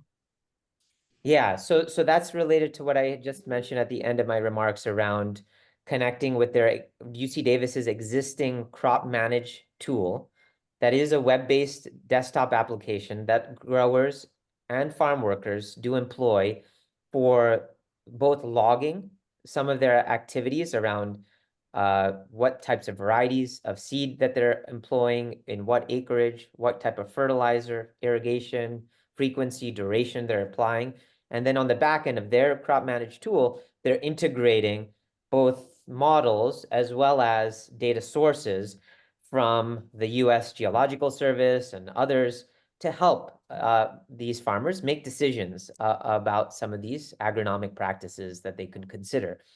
And as I said, though, right now, that's mostly a tool that is being accessed by some of the more medium to larger types of farmers because of the format of this web-based English language type of like application. But so what we're working with them on is to have this generative AI interface in local Spanish dialects become more accessible by not just like the farm owner person, but also by the farm managers and the farm workers underneath them to be able to use since they're the ones who are actually seeing things on a day-to-day basis and are looking for ways to improve like their labor efficiency and such. So then that becomes, so do you have information with respect to how they conduct the outreach? Because you have to introduce because what you're saying is like the larger growers and farmers, they already have some experience with where to go get information. And Correct, what yeah. you're doing when you're focusing on beginning farmers and farm workers are those Yeah. folks that have not normally been a party to that sort of access of information. So, That's right. as it relates to your organization, UC Davis, Yeah. how is it that, what's the mechanism to get that information to the beginning farmer and to the farm worker and the farm manager? Yeah, so basically like we're tapping into their networks, which are through UC ANR's county extension workers, like for instance in Salinas County, who are in touch with these growers of various kinds, as well as some of these nonprofits like the Center for Land-Based Learning and the Community Alliance for Family Farming, which specifically have networks with new and beginning farmer types of constituencies. So that's how we're basically tapping into the types of Perfect. groups. Great. Thank you. Thank you. So did Commissioner Hernandez, did you have anything else? No, nothing. Okay. Now, Mr. Gandhi, we interrupted you. I mean, I sort of predicted that would happen. All good. I don't know where you are with respect to your presentation. Yeah, I was just going to share just in terms of like some like results that we've found that give us some excitement. I think personally, like I've been working in this space of leveraging digital technology to improve the efficiency of extension programs for the last 18 years, mainly abroad. But most of it has been very supply side driven by like these government extension programs, basically trying to promote various practices to farmers to adopt. And those are not necessarily bad, but generally are more supply side driven. What's very exciting about this generative AI type of approach is that it actually flips the paradigm such that the farmers themselves now have greater agency and choice to demand what is it that they actually care about, what are the issues that they're facing. And of course, the bot doesn't work all the time. It fails because it doesn't have the information or for some other issue. But what's great, as I was just sharing on the previous slide, is that we have that data in real time of those failures and what their demands are, that then these extension programs and researchers and other policymakers can then be more responsive to because they can see it tangibly. And this is just showing that some of like how quickly some of this deployments can result in people reporting.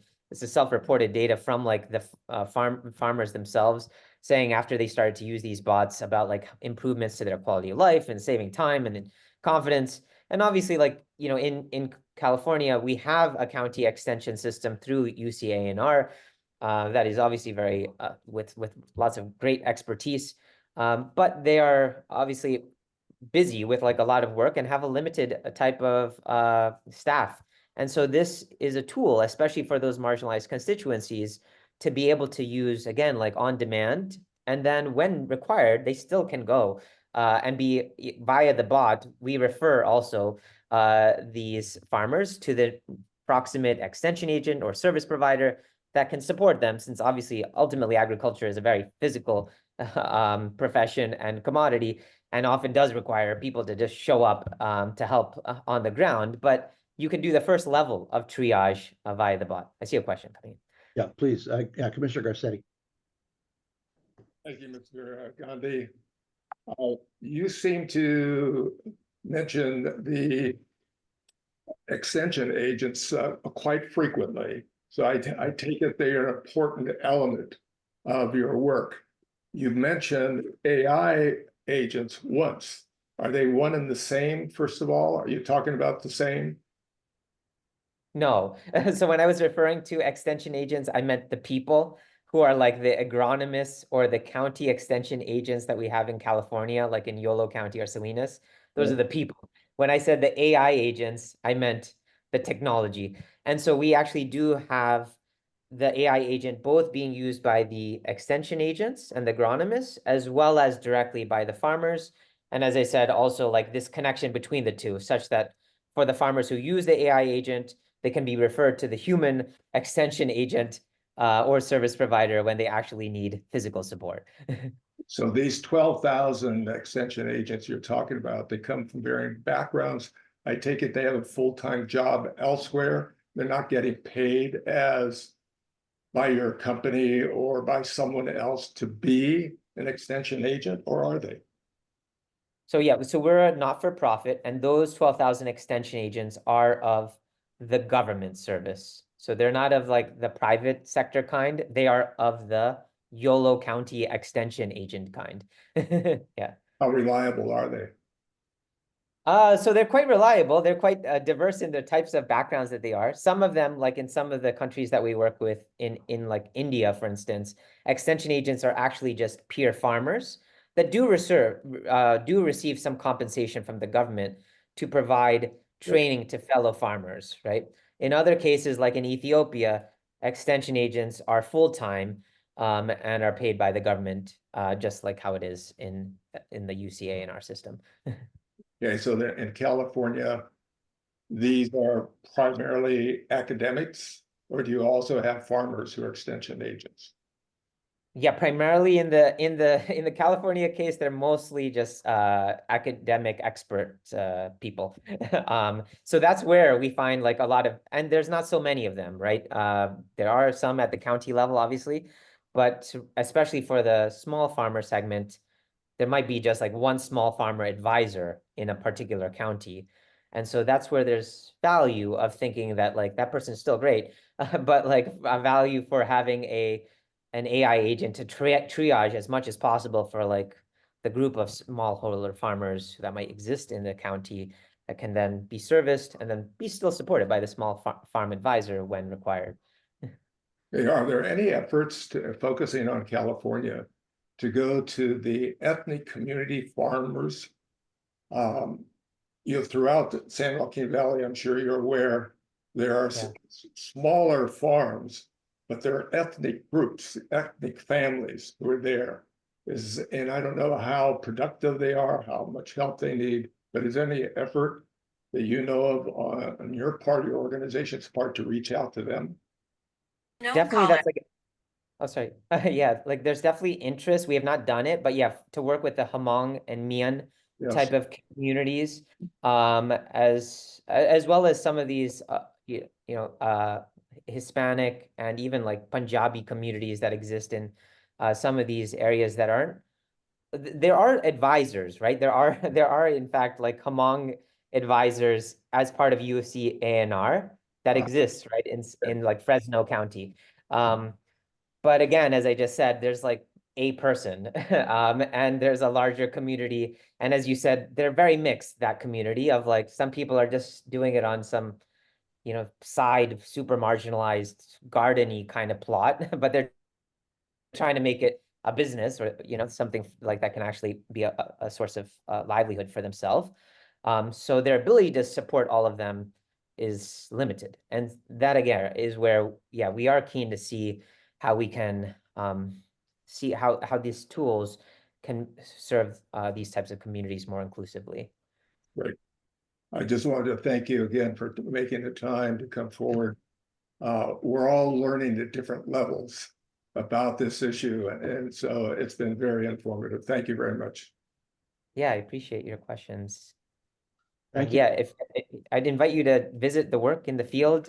It's great to see like the people and also to see like where the thing works and what the gaps still are. Since it's not like perfect by any means, and it's but is I think exciting because there's an opportunity to leverage these tools to create a natural language interface that can create greater efficiency of engaging communities more inclusively.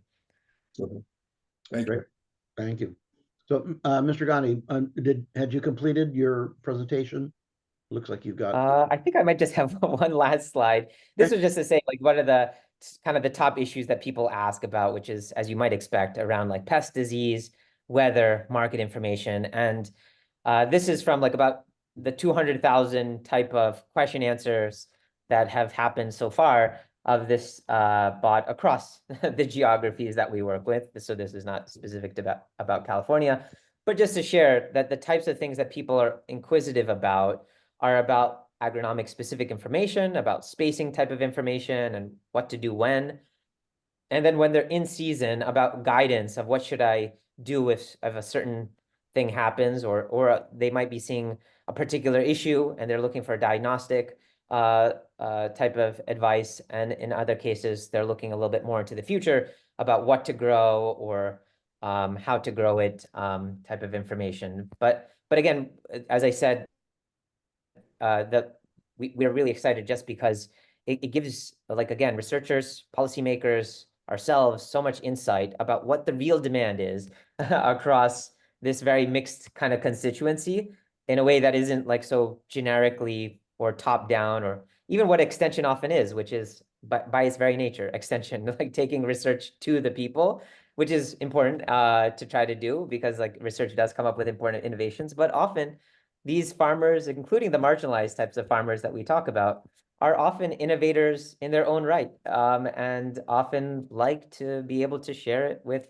their peers. And so that's, I think, also the great opportunity that generative AI can offer, of real building like from these networks of these farming communities, and involving more exchange amongst them. Good. I think that's my slide. Thank you. Thank you. Let me taking a look at the commissioners. I see no other hands raised. So I think we probably want to say again, thank you for your presentation. It's very helpful in another application of AI with respect to the area of food insecurity. Thank you, sir. Great meeting you all. Thank you so much. Let me turn this back to Ethan. We had a suggestion by Commissioner Aroner that given the subject matter, there may be those that want to offer public testimony now rather than waiting until the end of the meeting. So Ethan, what do you know? Correct. Thank you, Mr. Chairman. We will now hold a public comment session, and then we'll have another one at the end of the hearing as well. For those people who wish to make public comment, if you've joined via Zoom, please use the raised hand function. If you've phoned into the meeting, email us immediately at littlehoover@lhc.ca.gov. That address is on your screen. Give us your phone number so we know who to unmute. But if you've Zoomed in, use the raised hand function. If you make public comment, in keeping with the Commission's practice, public comment is limited to 3 minutes per speaker, and commissioners will be able to hear you but not see you. Again, 3 minutes per speaker. So if anyone wishes to make public comment, please raise your hand now. We have no members of the public in the room who wish to make public comment here with us. I see no raised hands on Zoom, and I believe we have no emails at this time requesting to make public comment. Yes, we have no emails. So one last call for any members wishing to make public comment. No raised hands. So Mr. Chairman, I believe we can close out that portion of the agenda, and we'll have a separate public comment session at the end of the meeting. So I think we can now take our 1 hour lunch recess, and we will reconvene at 1 p.m. promptly.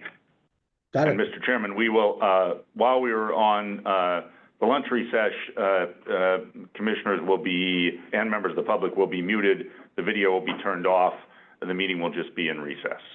All right, understood. Thank you very much. See you at 1 o'clock.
Mr. Chairman, we have brought the meeting back up, and we now have allowed commissioners to turn on their video and audio again. So we'll wait perhaps just a moment while commissioners do that, and then we will be able to proceed with the first witness, Mr. Chairman.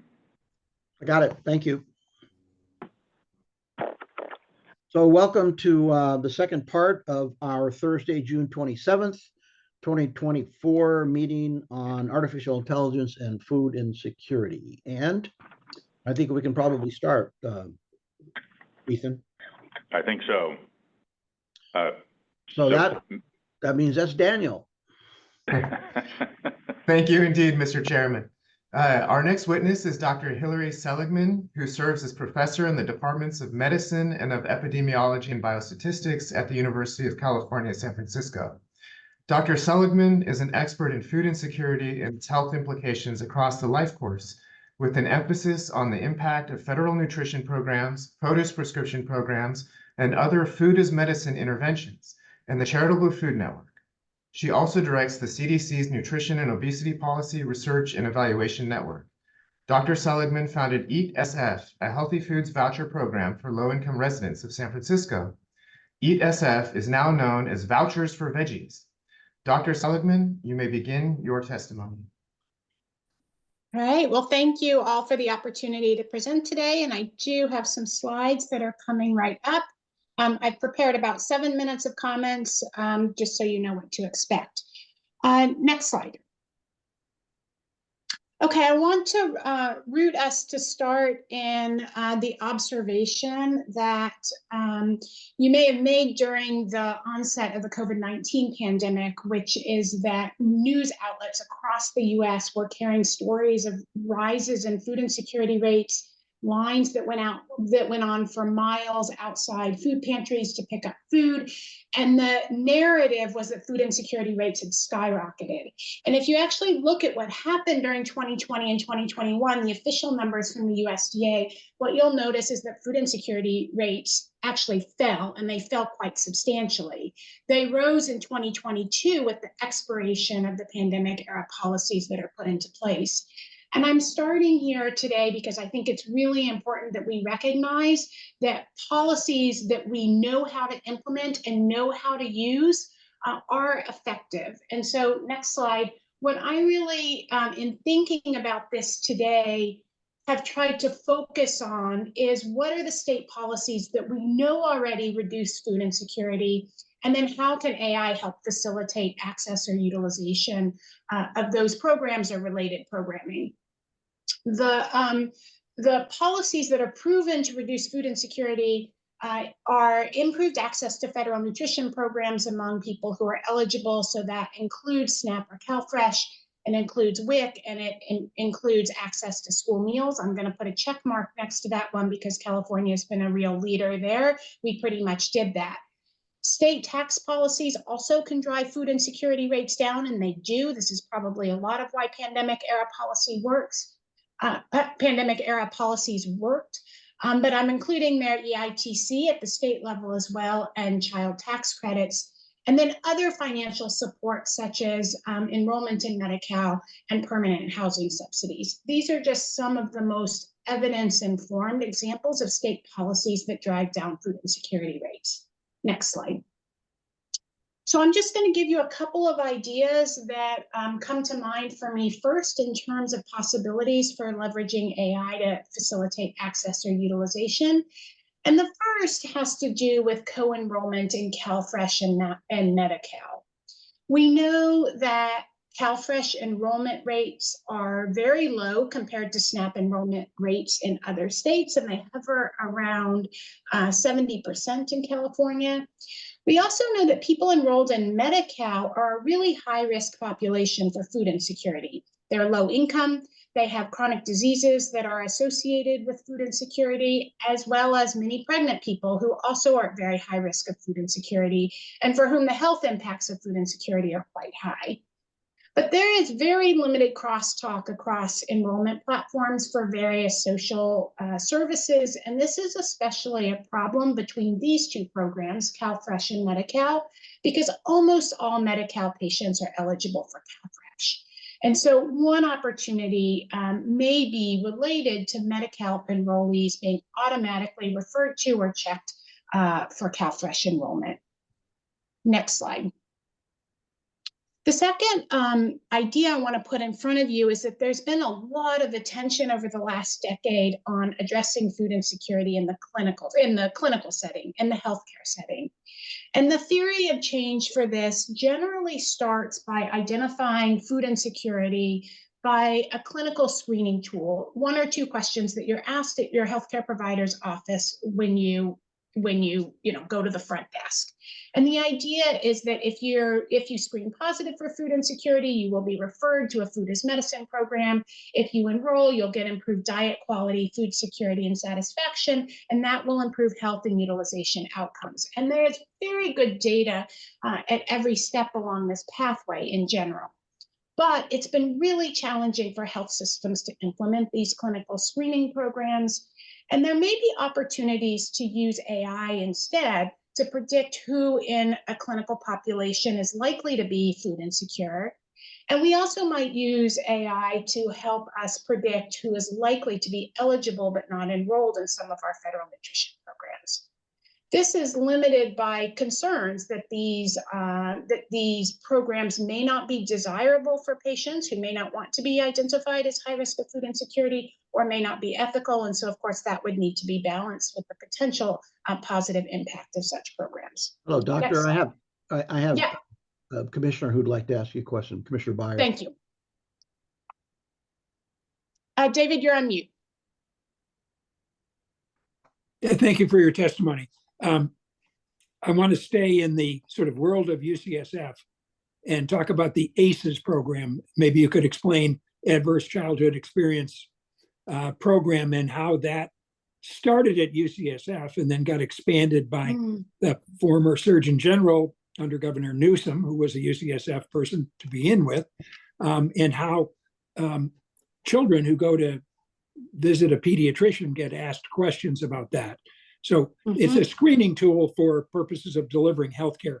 It seems like what you're suggesting is a similar kind of survey instrument about social determinants of health, especially focusing on food, and then cross-talking or cross-walking that kind of data into a Medi-Cal application. Most of the time, I know at UCSF in Oakland, 95% of the patients are Medi-Cal patients. So it'd be pretty easy to do a crosswalk from that eligibility into CalFresh. And I just want to make sure I'm tracking that. It's the same kind of thing that doctors are asked, do you wear a seatbelt during an annual exam? Do you have any domestic violence concerns at home? So this is not some new onerous government mandate, rather something that's helpful to patients. The second point is one of the things we've discovered at UCSF in the children's context is lack of uptake in certain communities with respect to tools like healthcare portals. And so by putting the onus on the healthcare provider to fill out information and to share it, it's far better than asking somebody to go online to a portal, which is either difficult to navigate or access, and where there may be telecommunications barriers in terms of mobile phones or smartphones or things like that. So I just want to make sure I'm on the same page. Yes, thank you, Commissioner Byer. And I apologize, I'm running from a very informal meeting to a very formal one, so I am readjusting. Thank you for those comments. ACEs are adverse childhood experiences that include very severely traumatic experiences that are linked to long-term poor health outcomes. You experience them as children, and they are still impacting your health many decades later and increasing your risk of obesity, cardiovascular disease, diabetes, and sometimes certain cancers. And it is true that there are numerous guidelines and requirements for health systems now to administer screening tools to both pediatric and adult populations when they come to the physician. And this is good. This is partially related to an increasing recognition that social determinants of health have profound impacts on people's health outcomes, and we need to be able to identify those in the clinical setting, whether they're severe traumas like loss of a parent, child sexual or physical or emotional abuse, or there are other social determinants of health like food insecurity. One of the reasons this comes up is because as we expand the number of things that we are screening for in terms of social determinants of health in the clinical setting, the greater the burden it is on both healthcare providers and, as you say, Commissioner Beyer, on patients themselves to fill out those screening tools, and then for the provider to use that information effectively. So I have a patient who's screening positive for food insecurity. I have to do something about that, or it doesn't have any impact on their health. And so that's where my mind starts thinking about AI opportunities.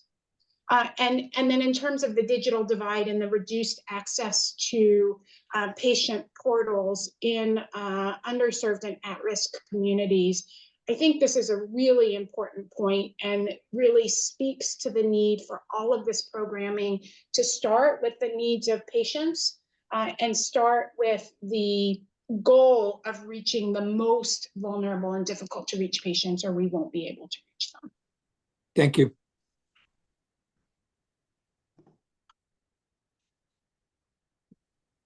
All right, let's go to the next slide. So here is another idea that I think about a lot, which is expanding access to produce prescription programs. These are programs in which healthcare providers give a prescription for healthy food in the same way that they might give a prescription for a medication. And really, it's founded on the principle that the poor diet is related to 50% of chronic disease in the United States. And so it's a shame that we can't help support better diet quality among our patients, particularly those who are food insecure, for whom access to healthy food is very difficult. There are no statewide produce prescription programs in California. There are many local programs. Many of them use paper vouchers or an electronic debit card that is restricted to spending on certain items like fruits and vegetables. So you might take your debit card to your local grocery store or farmer's market and redeem the benefits on it for fruits and vegetables. I want to call attention to the fact that WIC already provides a fruit and vegetable benefit, and I think there are lots of opportunities to pull these technologies together and leverage this type of programming that allows WIC to give a fruit and vegetable benefit for other high-risk populations in California, for example, people with diabetes who are experiencing food insecurity. Next slide.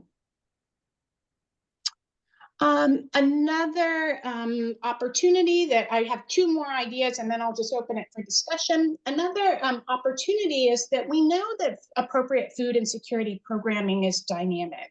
You might think for a minute of a patient who has a heart attack and is in the hospital and is discharged and confined to bed for 6 weeks or 4 weeks. That person may need home-delivered, medically tailored meals while they're in the acute phase of recovery. But as that person recovers and recovers the ability to shop for themselves and eat and cook for themselves, then we want to move them to other programming that allows them to better access to healthy foods, like a produce prescription program or CalFresh. But the system is not currently set up to allow people to seamlessly move across programs. And there are probably some predictable trajectories of how food insecurity needs are going to change over time that might allow us to plan out some movement across this programming in a much more streamlined way. Right now, people are having to access services from different community organizations at different times as their needs change. All right. And then my final idea really has to do with CalAIM. And I want to just start by reminding people that CalAIM is in this definition provided by the California Healthcare Foundation, a far-reaching multi-year plan to transform Medi-Cal and make it integrate more seamlessly with other social services, led by DHCS. It is a tremendous opportunity to create these linkages between the healthcare and community-based organizations that are providing social services. And part of that is an opportunity for these social services and these community organizations to bill for services. This fills an incredibly important need for community-based organizations providing services like food, but operationally it has been very difficult. And I think there may be opportunities to use AI to support community organizations seeking to participate in CalAIM. And then my final slide is just a caveat, which is that I am a physician. I am a researcher in food as medicine. I do a lot in food security policy. It's hard for me to imagine what AI can even do in this space. And there are very few people, I think, who have the knowledge necessary to work across these sectors that have not traditionally worked together. And so if I had to ask for one thing, I think it would really be the opportunity for some group thinking in this area where we could brainstorm, I think, some even better opportunities where AI is really the thing that's needed to solve the critical problem. So I'll stop there and ask for any questions. Yeah, let's open it up to commissioners. Give you a moment. One of the things that I was struck by when you had the pyramid and the various choices within the pyramid, in your work, have you seen in any other state where there has been an integration of that kind of thinking? Not at the state level. There are models that are testing what are called nutrition hubs or food hubs that try to create an umbrella organization over multiple community organizations to try to sort people across organizations. It's still a very clunky system, and there are no good models yet of how to do that in a patient-centered way. Okay, all right. Commissioner Aroner, please. So thank you, Hilary, for your testimony. It's really helpful. You know, when you were talking about the fact that there's no cross-fertilization going on, that kind of thing, it's really hard. What I've noticed over the years is it's really hard to talk to the local communities about how do you do that, right? How do you integrate services? Because that's what we're talking about. So you want to integrate services, and then the question is, how can AI help improve that integration, all right? The problem, though, when you talk to the locals is there's no model at the state level. The state doesn't integrate its services, right? The departments barely talk to one another. And so for county land, who is, you know, sitting there looking at all of this, right? Because it's counties that we're talking about mostly, not cities. Counties do health and human services. And so how do we move the state, right? You know, is AI a means to maybe start breaking down some of those barriers? Because it's, you know, I've been in this world, in the social services and healthcare world now for like 50 years. And if you said to me, Dion, have you seen any movement? It's pretty much the answer is no. I mean, we had a couple of models at the county level, maybe 20 years ago, 30 years ago, right? We had a director in, it was, I think, Napa County, where the social services director also was the healthcare director. And he literally put county social services workers and healthcare workers and mental health workers sitting next to each other. It was one of the first models, and maybe Placer did the same thing, but they're very small counties, right? And we even did legislation. I remember we did legislation around integration of services right out of my former boss's office to try to see if we could, you know, encourage county land to do this. But it's really hard when they have no model. They still have to talk to the siloed departments at the state level. How do you get around that? First, let me say that has been entirely my experience. And my thoughts in approaching this issue was This has seemed like an intractable problem, particularly in California, for a long time. One of my hopes, and maybe I'm too optimistic here, was that this integration, perhaps with some AI support, might become so straightforward that it would help overcome all of these barriers that over the last 20, 30 years have felt intractable. And maybe that is having rose-colored glasses. I don't want to minimize how difficult data integration is, particularly data integration across multiple departments, across all of the counties in California. But I'm hopeful that this new technology might at least make it so straightforward and perhaps even cost-effective that it overcomes many of those barriers. And again, you know, in order to do this, we would have to be in a room with eligibility workers and the technology people who know all of the on-the-ground difficulty with the way that eligibility criteria are defined differently, the documentation required for proving them are different across different programs. There are many challenges. And my experience has been that AI offers many potential solutions. So I'm hopeful there. Good. Thank you. Let me ask other commissioners, do you have any questions or comments for Dr. Seligman at this time? Not seeing any. All right, I want to thank you, Doctor, for taking the time to make the presentation. This is all going to fit very nicely as we weave together the various threads of concepts of AI and application. And I'm grateful that you value our work enough to volunteer your time and provide us with this information.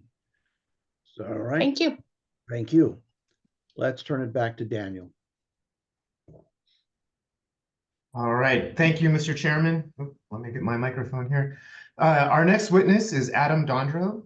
Mr. Dondro serves as the director of the CalHHS Office of Technology and Solutions Integration, otherwise known as OTSI, formerly OSI, as well as the Agency Chief Information Officer, AIO, for the California Health and Human Services Agency. He brings with him a passion for government service and a focus on whole person care. Prior to this role, Mr. Dondro spent 5 years as the Assistant Director of Horizontal Integration at the Department of Social Services.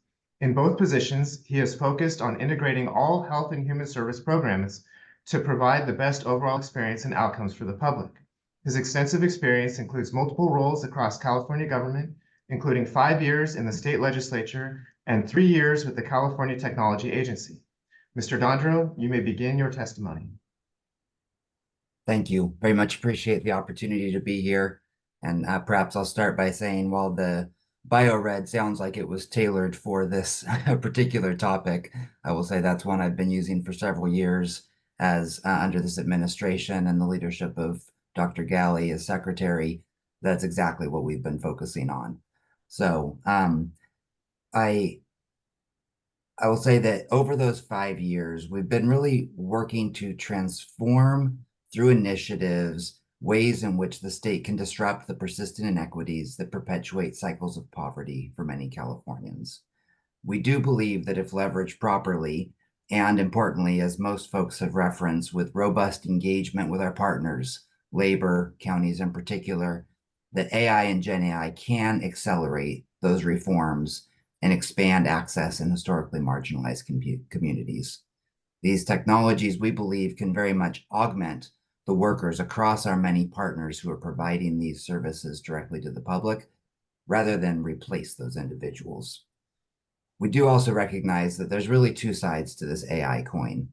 On one side, we need to accelerate the delivery of safety net programs, increase accessibility, disrupt systemic inequities, while also being mindful of the unintended consequences rapid technological advancements can bring, such as reinforcing biases that could erode trust and lead to further inequitable outcomes. As highlighted in the governor's executive order, we're really looking to establish a framework for deploying these technologies ethically, and responsibly with guardrails to balance those opportunities and those risks.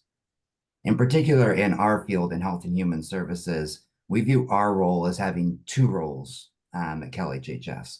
One, accelerating these technologies within our own programs and services to ensure that all individuals can benefit from those opportunities, but also secondarily as an enabler for the entire health and human services sector. With that, really driving equity, and Secretary Galley often talks about that we need to raise all ships, but some ships need more raising than others. And in doing this, we really view Gen AI and AI in general as one of those opportunities where the market itself will drive these to the large insurers, the large hospital networks, the places where the bandwidth is there to learn. We view our role as making sure that those same benefits come now for our enrollees and our safety net programs, not 5 years, 10 years down the road, as might typically happen on one of these growth curves. So that's where we're focused. Particularly, we're focusing our work anchored in well-defined values in order to ensure that we avoid perpetuating disparities. We look per the governor's executive order to test these tools in controlled environments so that we can understand their impacts before scaling them as we drive towards a healthy California for all, with a commitment to transparency and accountability. And just to highlight a couple of those values that we think are important to guide the work that we do in this area. One is to empower human capacity. That's to bolster the human workers, not replace them. We believe strongly that Gen AI can allow those workers to do more meaningful work with individuals, taking some of the administrative burden, some of the large data work off their plates, not replace what they do under any circumstance. Above all else, we see this as an opportunity to address inequities. We have to look at disrupting inequities and systemic disparities, while also ensuring that we're not exacerbating those in the way that this gets implemented. Obviously, protecting privacy is of dramatic importance. This is all about data. We have a lot of sensitive data in health and human services, both the sector and the state. We need to make sure that we aren't just complying with laws, but proactively demonstrating our commitment to that privacy to ensure that we maintain the public's trust in what we do. And to strengthen community. It has to be person-centered. It has to be developed in consultation with the individuals and communities that we look to serve. In government, we know our programs well. We know the constraints from statute and regulation. We are not the recipients. The recipients know how this affects them day to day. The county workers and the CBOs know what it takes to actually get these services into people's hands. We need to develop these solutions in partnership with all of those individuals if we're going to have meaningful impact in the way that everyone's been talking about today. And I'll close with my brief opening statements, knowing that there's a lot of conversation to be had, just highlighting that our first step into this through the governor's executive order are two proofs of concept that we're leading through CalHHS, one around language access, one around investigations of health facilities being run through our Department of Public Health. That information is public. I can happily dig into those. But with that, I appreciate the opportunity. I see a couple hands already, so I'll pause there. Yeah, in order of hand raising, Commissioner Byer, followed by Commissioner Garcetti. You're muted, David. There you go. Yeah, I'll defer to Commissioner Garcetti and go after him. Commissioner Garcetti, you're up and you're muted. You're muted, my friend. Gil, you're muted. Commissioner Garcetti, you're muted. Unmuted. Better. Thank you. Sorry about that. When you mention the word inequities, I can't tell you how many times as a former elected official in Los Angeles County, I've heard that word and the people are doing something about it.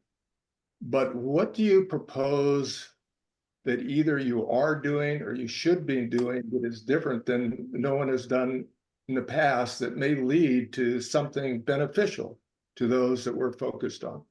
Sure. I definitely recognize your comments, having been around the field for a while, and don't disagree. I think that under this administration, there's a few things that I would point to that have been a real difference maker. For one, committing people. One of my roles that you heard prior to my current role was as director of horizontal integration. And one of the things that we talked about in that role is that people had known for a long time that they wanted to look at whole person care, to bridge across systems, but they'd relied on individuals that existed in those systems above and beyond their day job to figure out how to fix that. And in that role, I had the opportunity where my job was actually to do that bridging. It allowed me the freedom to take the time to do that.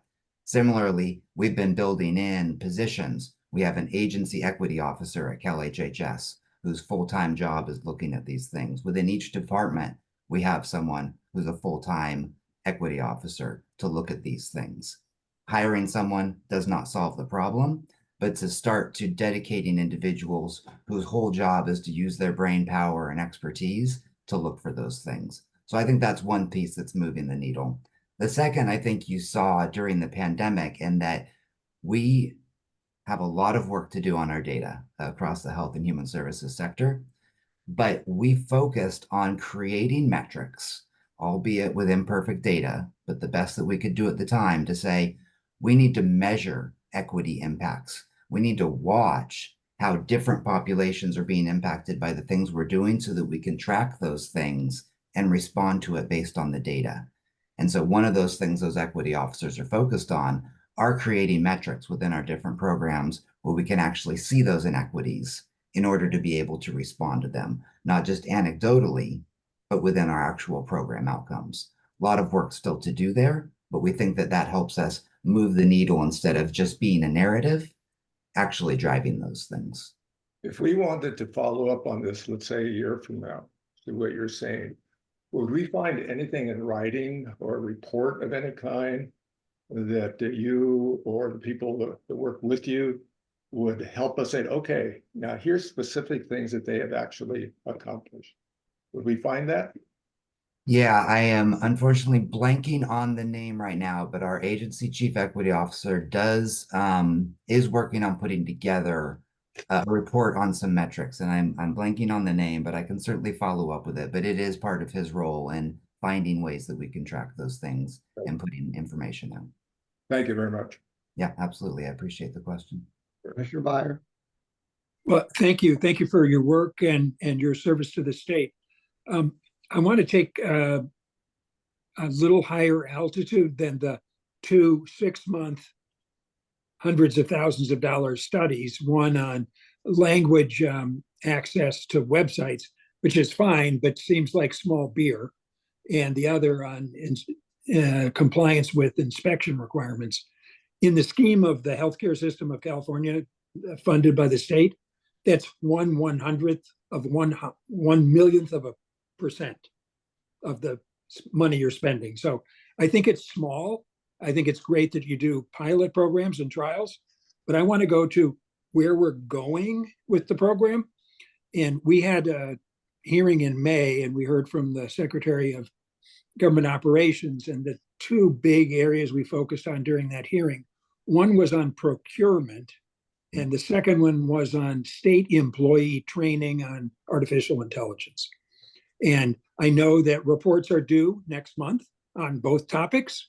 But what I'm looking for is, on each topic, is some greater detail about what your department is doing with respect to those 2 component parts. So on procurement, the history in the state agencies of large bending metal computer schemes has been terrible. Billion-dollar projects, over budget, way beyond time. How is the department going to avoid 2 things? One, having projects that are so big they can't be managed, or the alternative, so big that they can only be delivered by private sector big tech companies?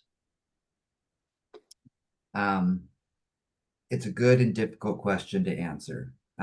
We are working along with Secretary Tong, GovOps, Department of Technology, and looking at that. We recognize part of the reason that the RFI squared, request for innovative ideas, I believe, is used for those proof of concepts in Gen AI, is because it provides a more flexible opportunity to collaborate with industry, who has many of these expertise that, frankly, we're still learning in the state, and allows us to move quickly, do those proof of concepts that allow us to avoid those big monolithic procurements where, frankly, it's very difficult to get out. If you're 6 months into one of those and you realize it's not working, it's very difficult to change directions once you've done that. And that proof of concept model allows us to shift.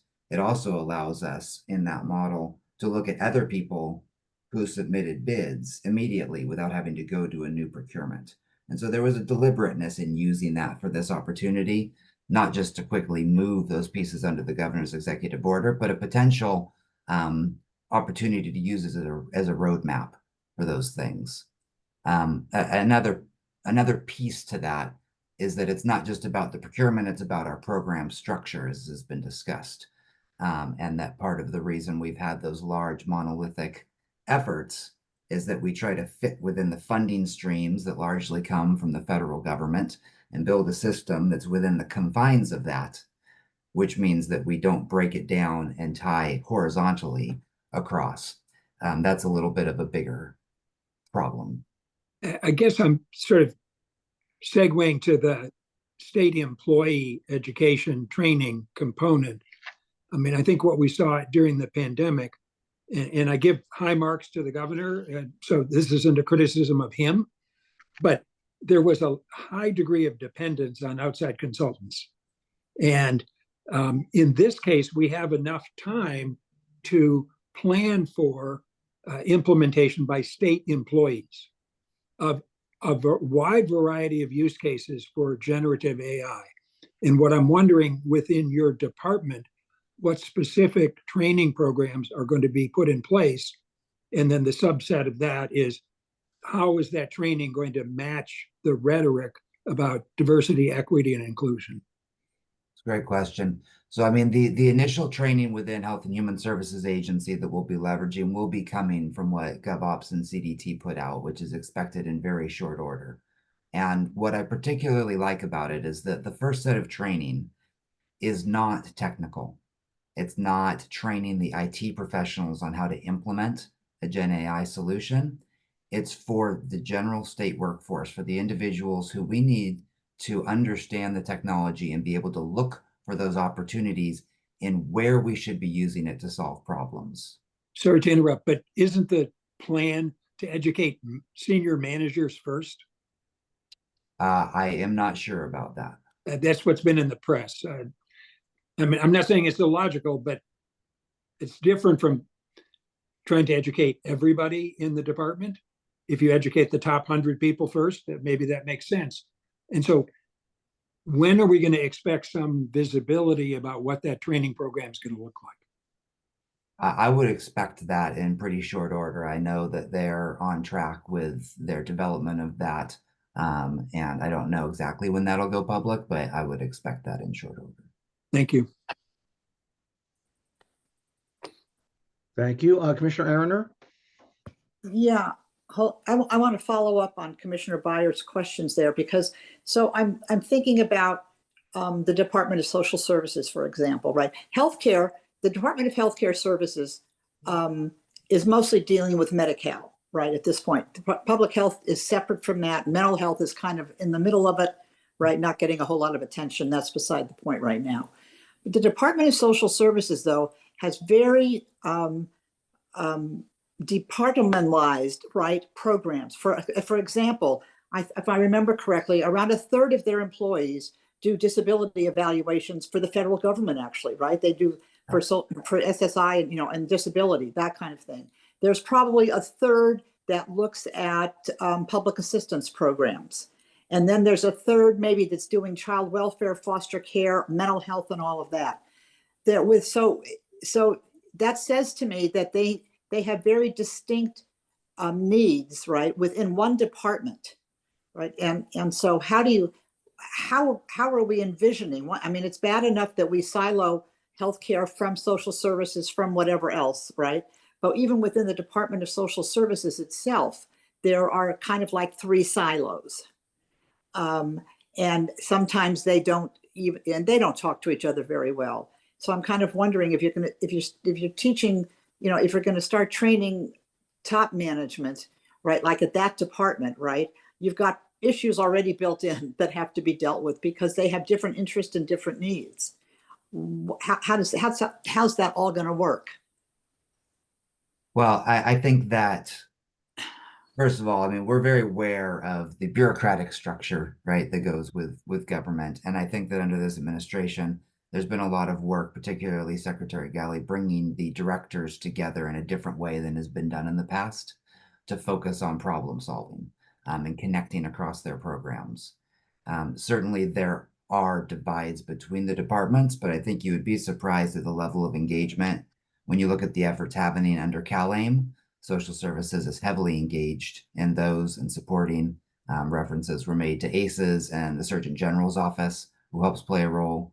We also now have, for the first time, a chief data officer within CalHHS who runs our Center for Data Insights and Innovation, bringing that data work up to an agency level where he and his team, their whole role is connecting across those departments, meeting on more than a monthly basis with the chief data officers to talk about their data. How do we consolidate, not bringing everything together into one spot, but how do we have connections? How do we tie those together for use? So we do have ways in which we've built in those opportunities for collaboration across departments. Certainly within social services, they're not unique with the silos around programs, but those all roll up to one chief deputy director who helps bring coordination over those.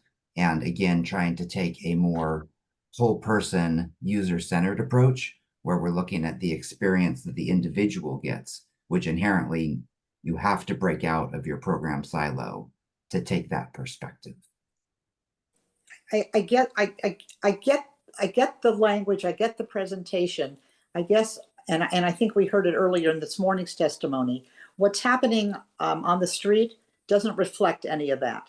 All right, with all due respect, we heard from that a person has to go and apply for this for one thing and then go back and do this for another and all of that, so that with that we all have great expectations. But for years now we've been talking about this, right? Before AI, right? And we've been talking about integrated services, right?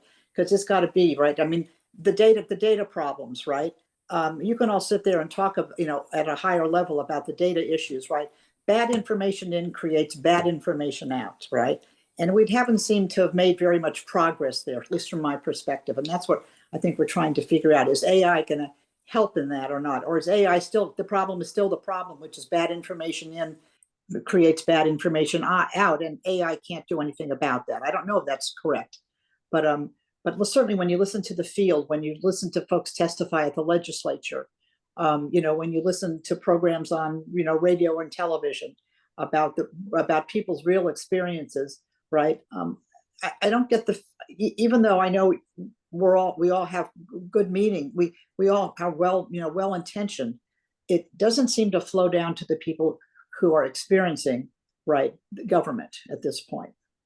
Yeah, I certainly hear your comments, and the speaker following me is amazing. You'll be impressed with her, and she'll share with you more about the CalSAWS system and the benefits Cal portal that folks use, right? I mean, for the first time in our state's history, we have one statewide portal across all 58 counties, and that's going to provide us a lot of opportunity that hasn't existed before for that collaboration.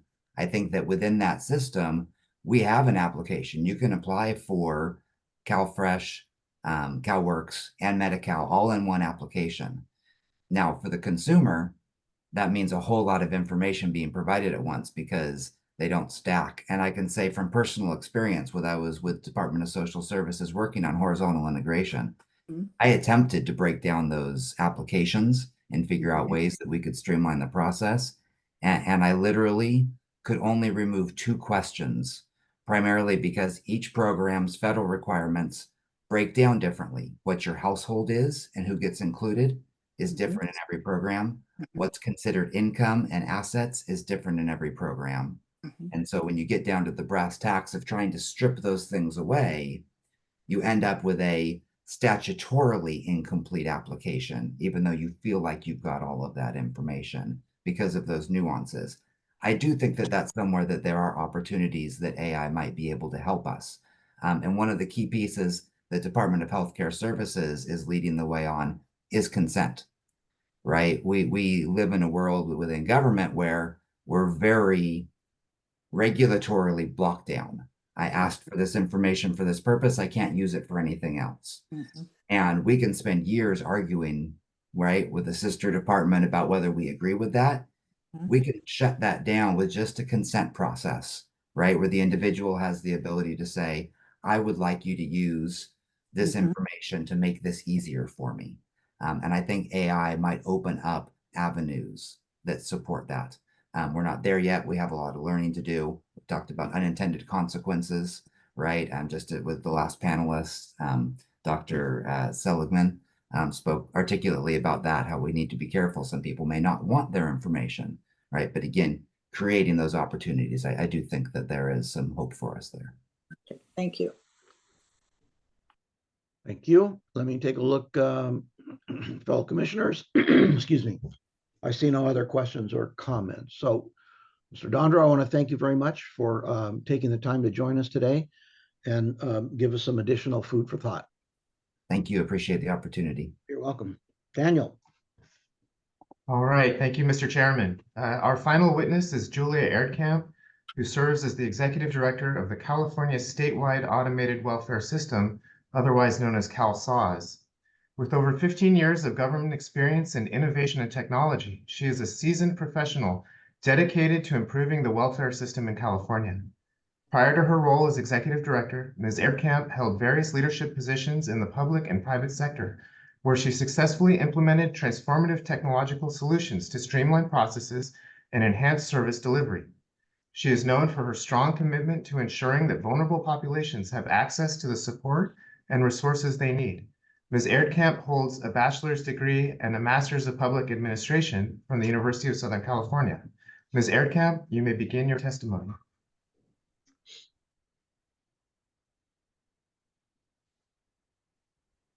Can you all hear me? Yes. Yes. All right, thank you. Okay, well, first I want to start. I want to thank the Little Hoover Commission for engaging in this conversation regarding AI and social services.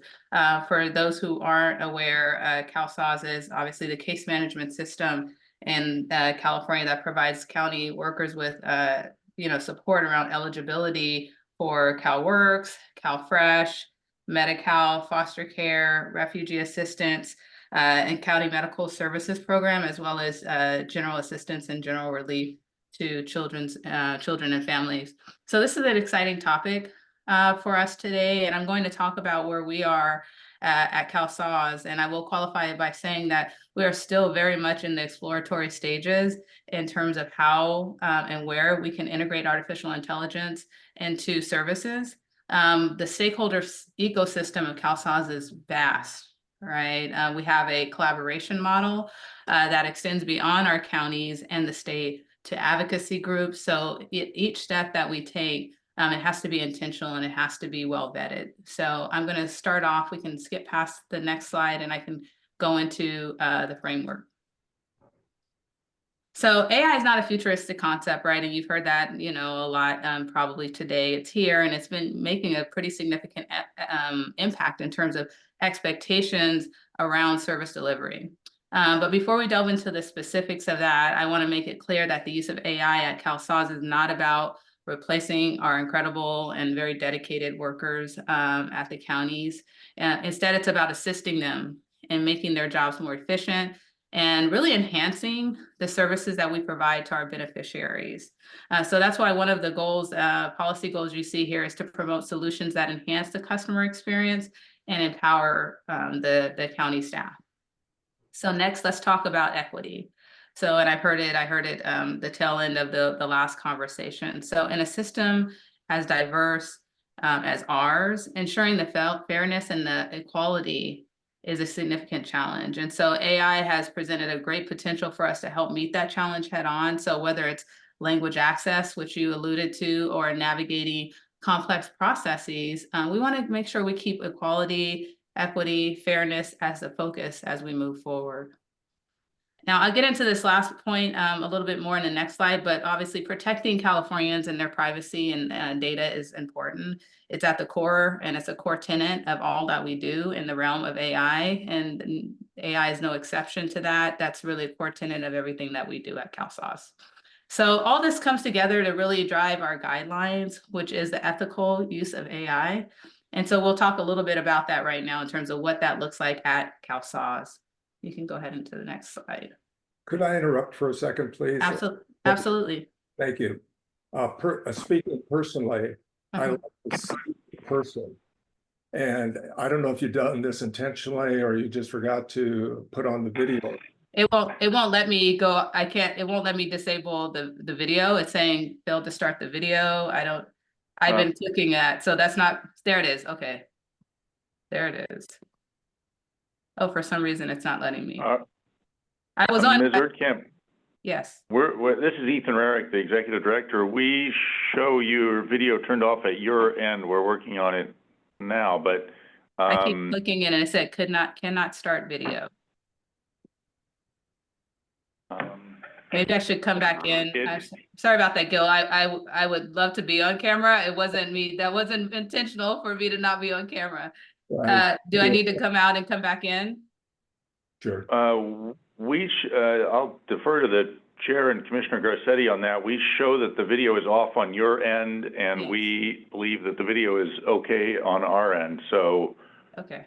Mr. Chairman, I don't know if you'd like the witness to exit the meeting very briefly and come back in to see if the video will work. That's up to you.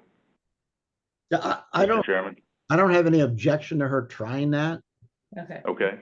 Okay, I'll try that and I'll come right back. Thank you. Thank you.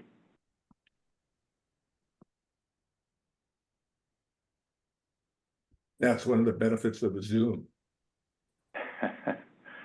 You engage, at least I engage a little better, see the person.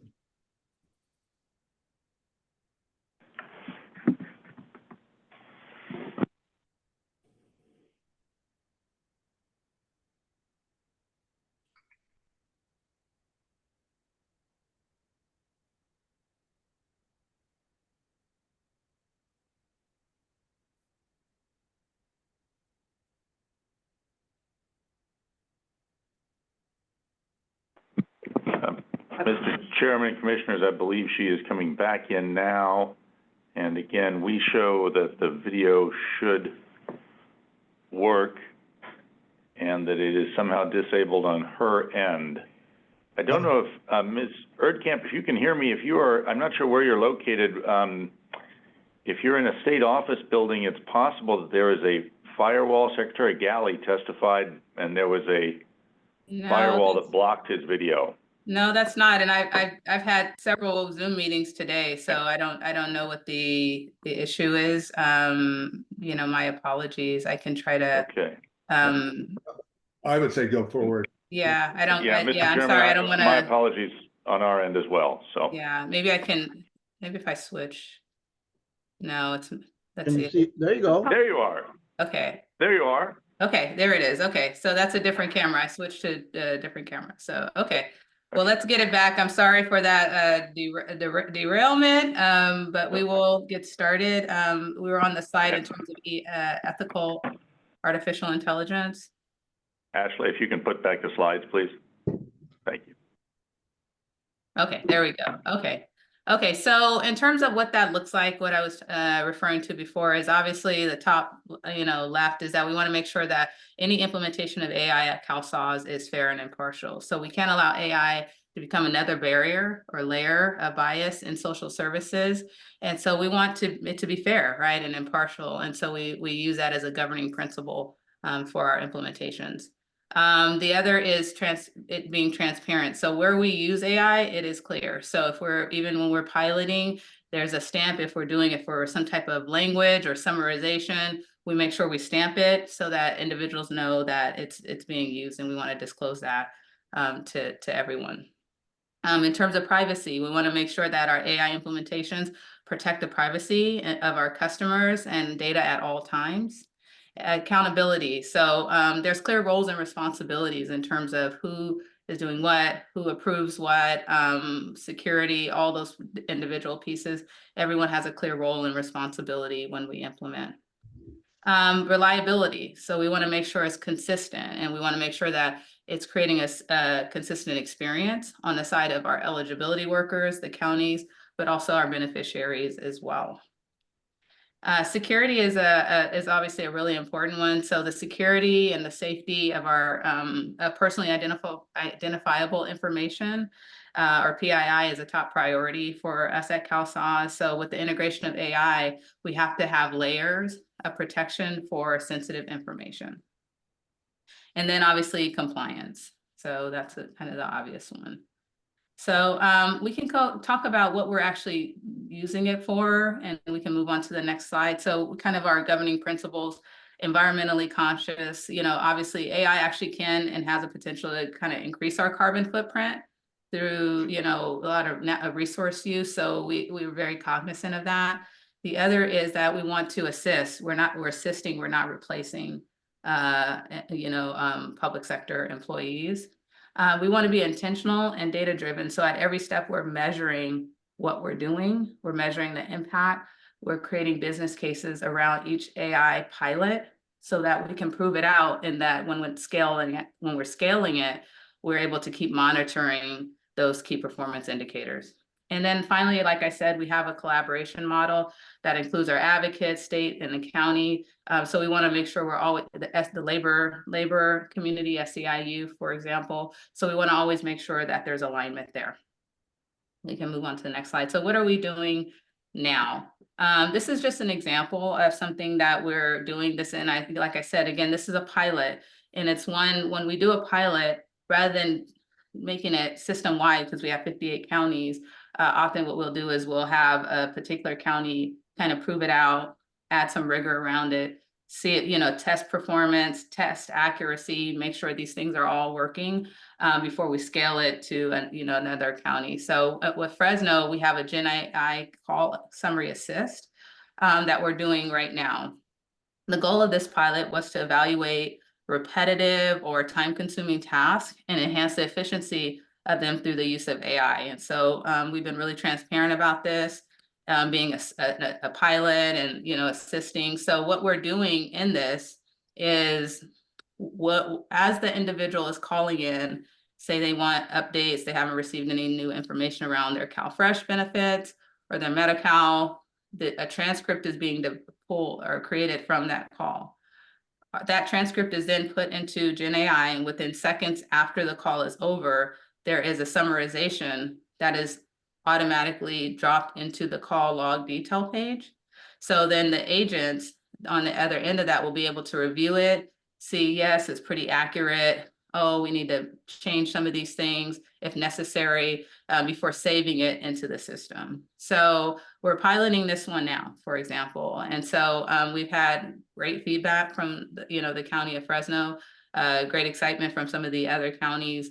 But we're doing this not just to play around with AI, but we have some pretty key goals and benefits in terms of why. So we can move on to the next slide. So the anticipated benefits of this for us and what we've already, go ahead. I'm sorry, I see David. Commissioner Byer. Yeah, thanks. Great testimony. I want to focus on the call center question. Okay. I'm familiar with a large healthcare system that's attempted to use a product from a very, very large technology company to summarize doctor notes. Mm-hmm. And they discovered that they were accurate a whopping 47% of the time. Mm-hmm. Obviously, they've then decided to not use that system. Mm-hmm. So what I'm wondering is, what's the standard you're going to accept in terms of accuracy, and how are you going to check to make sure that that standard is maintained? Because over time, there's something called the Hawthorne effect, which is that study results get biased by observation. Mm-hmm. And so if you know you're going to be studied, you tend to do better than if you're not being studied. Mm-hmm. So in this case, the people reviewing the notes from the call will mm-hmm. be more scrupulous in day 1 than they will in day 500. Yes. So how are you using some kind of standard metric, and are you using an off-the-shelf app from a tech company? So I'll answer the first part. So what we've already seen in the pilot, so Gen AI is not just a take this information and then like create just kind of almost like a translation, like pare it down. It's actually contextually specific, right? And so what we've already seen with the Fresno pilot is that the language learning model is actually already learning and starting to understand the ecosystem of Fresno County. And so the result of the summarization is becoming increasingly accurate, right? So it's not up to the individual necessarily to keep tabs on it, but the language learning model is actually learning it. I mean, true to its name, it's learning, and the accuracy becomes more contextual as it gets more summaries into the system. Does that make sense?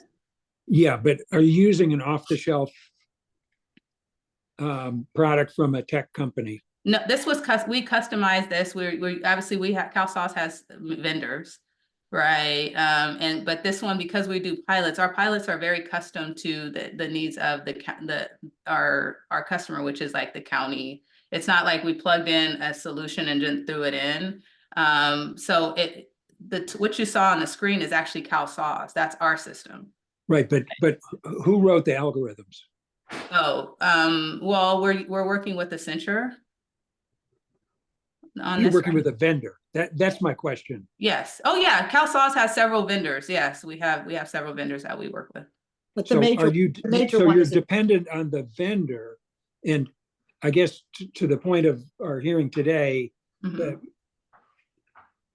tendency or temptation, this isn't a personal question, is for socially disadvantaged communities to be either misunderstood or profiled in ways that are not intended. So how do you make sure that the assumptions that are being used by the vendor do not produce hallucinations? Yeah, so, well, that's why we do a pilot, right? That's the point of a pilot, is to test those things out. The vendor's not plugging in anything, right? This is a Gen AI, it's a language learning model. So right, but they're putting in data sets. Are they choosing the data sets? Are you reviewing their assumptions? Yes, we have a QA team that is involved in every project, every implementation that is done. And it is getting validated by the county daily as we're running through this pilot. So to your point in terms of bias or hallucinations is a fair thing. It's something that is something that we have to be cognizant of. But again, that's where a pilot comes in, right? It's, and we're proving it out. Fresno right now is incredibly happy with the result of the summarization. The summarization is not speaking to qualifiers. It's literally summarizing, this is what was discussed. This is the stuff that the county workers were already doing. This is what's discussed. This is the next steps. This is what we're doing. It's not saying eligibility. It's not making a determination in terms of, those types of contexts. It's really to help them and assist them with that part of the process. It's simply summarizing a call that has been taking up a lot of time for the end user, the workers, and it's holding them up from getting to the next call. And so what we're trying to do is tighten that process so they can get to the next call. They validate, they have the opportunity, if it creates a summarization and it says, no, this is not accurate, they edit. That's the point of why it says it saves it. They go in, they still have to verify it, and then they move on. Thank you. Okay. Were there any other questions before I? No. Go ahead. Okay. All right. So in terms of what are the benefits? So this has been done in other industries and other spaces as well. The post-call wrap up. So right now, when the call is done, the worker, this could have been a 30-minute call, hopefully not, but they have to try to remember back to the beginning of that call and summarize everything that happened in that call. And so we're losing some of the details of it at this point. So this helps, not just reduce the time, but increase the accuracy of that summarization.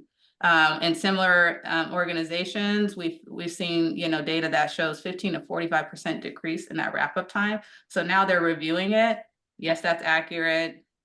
I need to add something. They can edit it, or they can say that's completely wrong, and they can go back in and fill in their notes as they see fit, wrap that up, save it, move on to the next call. The other benefit of it is the increased consistency of call summarization. So right now, I think to, you know, your point, you get different flavors of summarization, right? Someone might feel like they need to add, you know, more detail or little detail, or they'll leave out key pieces. So what this is going to help CalSAWS do is make sure that there's consistency that allows thorough summaries that are capturing pertinent call details all the time.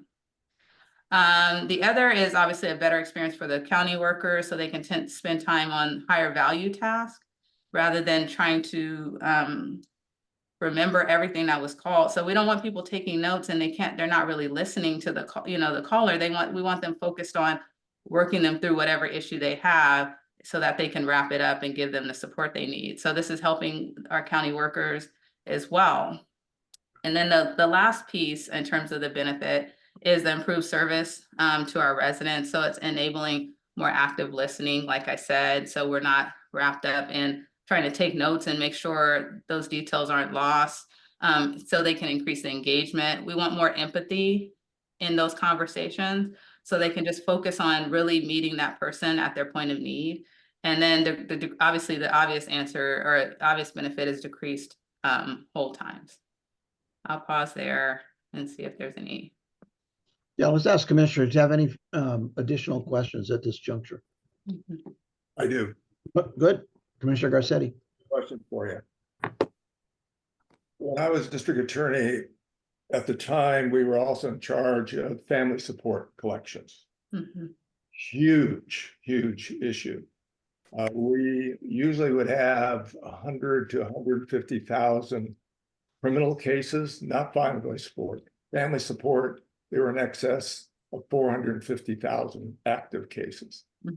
And the big complaint that I always heard was how much time the caller would have to wait online before they got through. So when we say decrease the time, from what to what are we talking about? Are we talking about instead of an hour and a half, we've cut it down tremendously. It's only an hour now. Do we have goals built in, or would you have goals built in? Yeah, I think you know, once we come out of this pilot and we see results in our ecosystem, we're working on developing those key performance indicators. You know, the industry says 15 to 45%. You know, if we're talking about a 10-minute call, like, does it shave off 2 minutes because of the post wrap up? What does it do, right? We don't know yet, because like I said, and that's why I started off by saying we're in exploratory stages. We realize that this needs to be done, but we want to be very intentional and cautious about how we roll this out. Thank you. Mr. Aaroner? So, Julia? Yes, ma'am. Along with all of the things that you're trying to figure out in the pilot, there are still some things that are static and standardized. For example, and I think, maybe I'm wrong, that's why I want to ask this question.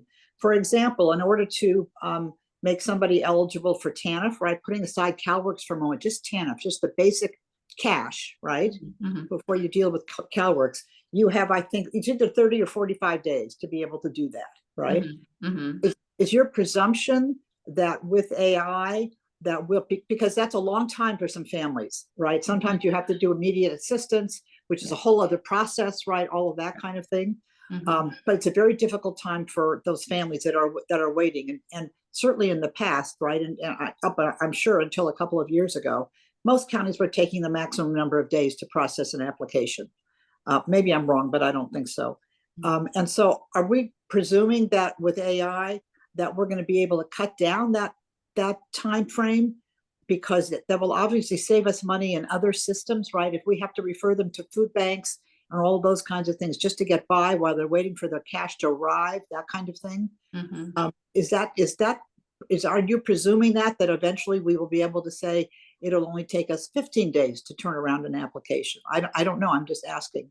Yeah, and I think that that's a fair question. I don't want to punt it, but that's not a CalSAWS question because we are the system, right? We're the automation of whatever policies and guidelines that the state and the counties do, right? So I would never speak about those timelines because all we're doing is implementing those policies, right? So if I blow it out to, is the goal to provide services faster and more efficiently? I think the state, counties, and CalSAWS would say absolutely yes. We don't measure anything beyond what is written in policy in terms of those types of timeframes, because that's not really our responsibility, right? In terms of making those metrics. I get that, but if we're looking at outcomes, right? I mean, eventually, I agree. Yeah, someone's going to say, is it any better for the end user, meaning the client? Right. And it would seem to me that we would want to know, because if all you're going to be able to do is to check a box to say, yes, we met the minimum requirement, we did it within the 45 days, right? But in reality, you were doing it in 15 days. That's a big change for clients, all right? Now, some people would say, but then it's going to be a speed up because then I'm going to be asked to do 3 cases at one time, right? Whatever. But but that also depends on the number of people coming through the system. And so but it seems to me that there's got to be, you all are going to have the data to be able to have a discussion about, are the outcomes improving or not? Right. I think to what you said is absolutely right. The data to really measure outcomes is a part of CalSAWS, right? Yeah. We are the reviewers. We're not the doer. Right. No. So I just want to make that distinction on, like, yes, I can speak to you. We'll have coffee and talk about my vision and hopes and prayers for, beneficiaries in California, but that's not really CalSAWS' place to speak on timelines and those types of things, because we're just implementing and automating policies that are in place. Right. But the legislature could say to the Department of Social Services, by such and such a date, we would like to have data on the application process, whether or not it's now been reduced, whatever, on all of those times, so that they could better understand how many people are coming, because that's a caseload issue, which is a dollar issue, right? But it's also an issue regarding the work that the eligibility workers do. Yeah, and we do provide that all the time. We can see where people are stuck in the process. I can tell you on Benefits Cal, when someone starts an application, and if they abandon that application, what form they abandon that application. We don't need Gen AI to do that. We are doing that now. We are speaking to beneficiaries, applicants, saying, why did you abandon?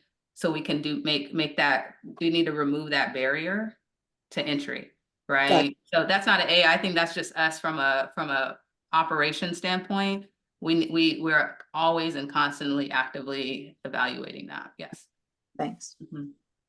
Yeah, this is Pedro. That's an interesting point, and I'm glad that you made that. And thank you, Commissioner Erner, for asking those questions, because that wasn't clear to me. So what you're telling us is, you're not the Formula One driver. You're the engine, and so the Formula One driver is the person that needs the tree shaken and rattled, so that the policy becomes something to which you match the AI results. So for example, you have a pilot, and the pilot is looking at the calls, and you are then polishing those aspects of it to get to as accurate a summary as possible. Because, and this reminds me, if you watch TV like I do, because I have no life, and you see the, cartoons, or not cartoons, the commercials for the Otter program. And it shows 2 people listening to a boss give a whole series of erratic instructions. And then the one person says to the other, are you getting these notes? And she says, Otter's getting it. And Otter is preparing a summary as the boss talks. So in our situation here, you're the Otter, so to speak. And the policy about what Dion is asking, how many days, how do we move forward? When we hear from Mr. Sullivan earlier about complications on on applications and having, the person having to fill out 3, 4, 5, 6 different applications in order to coordinate services. That's not your area. Your area is to fine tune the engine so that when the policy comes down, Right. hopefully there's a fit. Yeah. So, okay, so who should we, and this is a question for Ethan and Daniel as well, who is it that we ought to be talking to about why, how we get a policy that makes it easier for people to apply for benefits? Because it's not you, because that's not what you were hired to do. No. So do you know who it is that we ought to be talking to about the policy? And maybe Dion knows. Okay, so we don't know. So for Ethan and Daniel, it just we know. Okay, good. Well, then fine. David? David, you're on mute. You're muted. David, you're muted. Commissioner Byer, you're muted. Yeah, so I think the last witness gave us an important clue when he said that there are different requirements for different federal programs. Yeah. So for us lay folks, we think Medi-Cal and CalFresh have the same requirements because it's the same people. Well, that's not true. Right. And that's not the fault of the state employees who work on those programs. They would love to do that, but the federal government has different rules. And so you just sort of have to figure out, how do you autofill enough so that the friction point over the differences are fewer? Our last witness said he went through that whole process and could only change 2 questions. Right. Yep, sounds right. So Code for America did that for the CalFresh program. It took them several years, and they improved it a lot, and then they made it compatible with iPhones and iPads and other things. But the eligibility requirements haven't changed. Right. And so that's the dilemma that we're facing, is that each bureaucracy is administering a statute that has different rules. Right. And those different rules are either set by Congress and the federal agencies or the legislature and the agencies. And the people who are trying to use the tool of AI can't solve those problems. Got it. Right. But the policy leaders could possibly have, and maybe have had discussions with those that are setting the rules, meaning at the federal level, to say, maybe you want to do something more efficiently. Maybe we should ask for a waiver, right? To see if we could do something, because then we could then show everybody, right, you know what, you could do this differently. And maybe that's happened in other states. I have no idea. But California has never, at least that I'm aware of, gone in and said, this is ridiculous, right? There's got to be a way to have a general application and then some specific things that drop down for whether or not it's CalFresh or it's Medi-Cal or whatever. But all of the, the top 20 questions have got to be the same, and the autofill goes in that way. And then whatever the drop-ins for the feds. But you can, I mean, the feds waive lots of things, right? We're in the middle of a major child welfare waiver. We're in the middle of going to do a major child care waiver this year, all right, in order to do certain things. And so it's possible. Mental health, lots of different waiver capacities, right? CalAIM is based on a waiver from the federal government, right? And so it's not like it's, we couldn't have that discussion, whether or not we've chosen to, or whether or not it's reached the, the priority of other things. I have no idea. Okay. All right. Well, thank you for that explanation. Any other questions for Ms. Erdkamp? Seeing none. Congratulations on your appointment, or maybe condolences. I'm not so sure. It's congratulations. I'm Wonderful. honored to lead this phenomenal team for sure. Thank you so much for sharing your information with us. Absolutely. You have a good day. Back to Ethan. I think we have public comment. Correct, Mr. Chairman. We'll now move to public comment. For members of the public who have joined the meeting via Zoom, please use the raised hand function to indicate you wish to make public comment. If you have phoned in, email us at littlehoover@lhc.ca.gov and give us your phone number so we know who to unmute. Email us immediately. But if you have Zoomed in, raise your hand in Zoom to make public comment. In keeping with the Commission's longstanding practice, public comment is limited to 3 minutes per commenter, and commissioners will be able to hear you but not see you when you make comment. We have no one at the physical location here. We have no one who wishes to make public comment, and I'm told we have no emails And I am watching online, Mr. Chairman, and we seem to have no raised hands either at this time. So I think we've provided enough time, Mr. Chairman, and we can close the public comment session, and then we have completed the agenda for today. All right, great, thank you. Let me express my appreciation to commissioners. Normally, these meetings are 3 hours long or so. Today was longer given the subject matter and the number of witnesses that we had. I wanted to again express appreciation to staff for the memo that was put together for the meeting. Once again, it puts in one place a summary of the issues with artificial intelligence, and I think it would serve as a handy primer for people that are wading into this topic area. So thank you, commissioners, for your interest, your participation. It's always good to see you. And Ethan, when do we see each other again? The next scheduled meeting at this time is July 25th. That will be a Zoom hearing on the implementation of AI in government. However, we will be contacting the commissioners individually about their schedules, and I anticipate adding a business meeting in July before that July 25th meeting. Okay. So you will all be hearing from me about scheduling a business meeting so we can talk about the next topics and perhaps take up a pending report.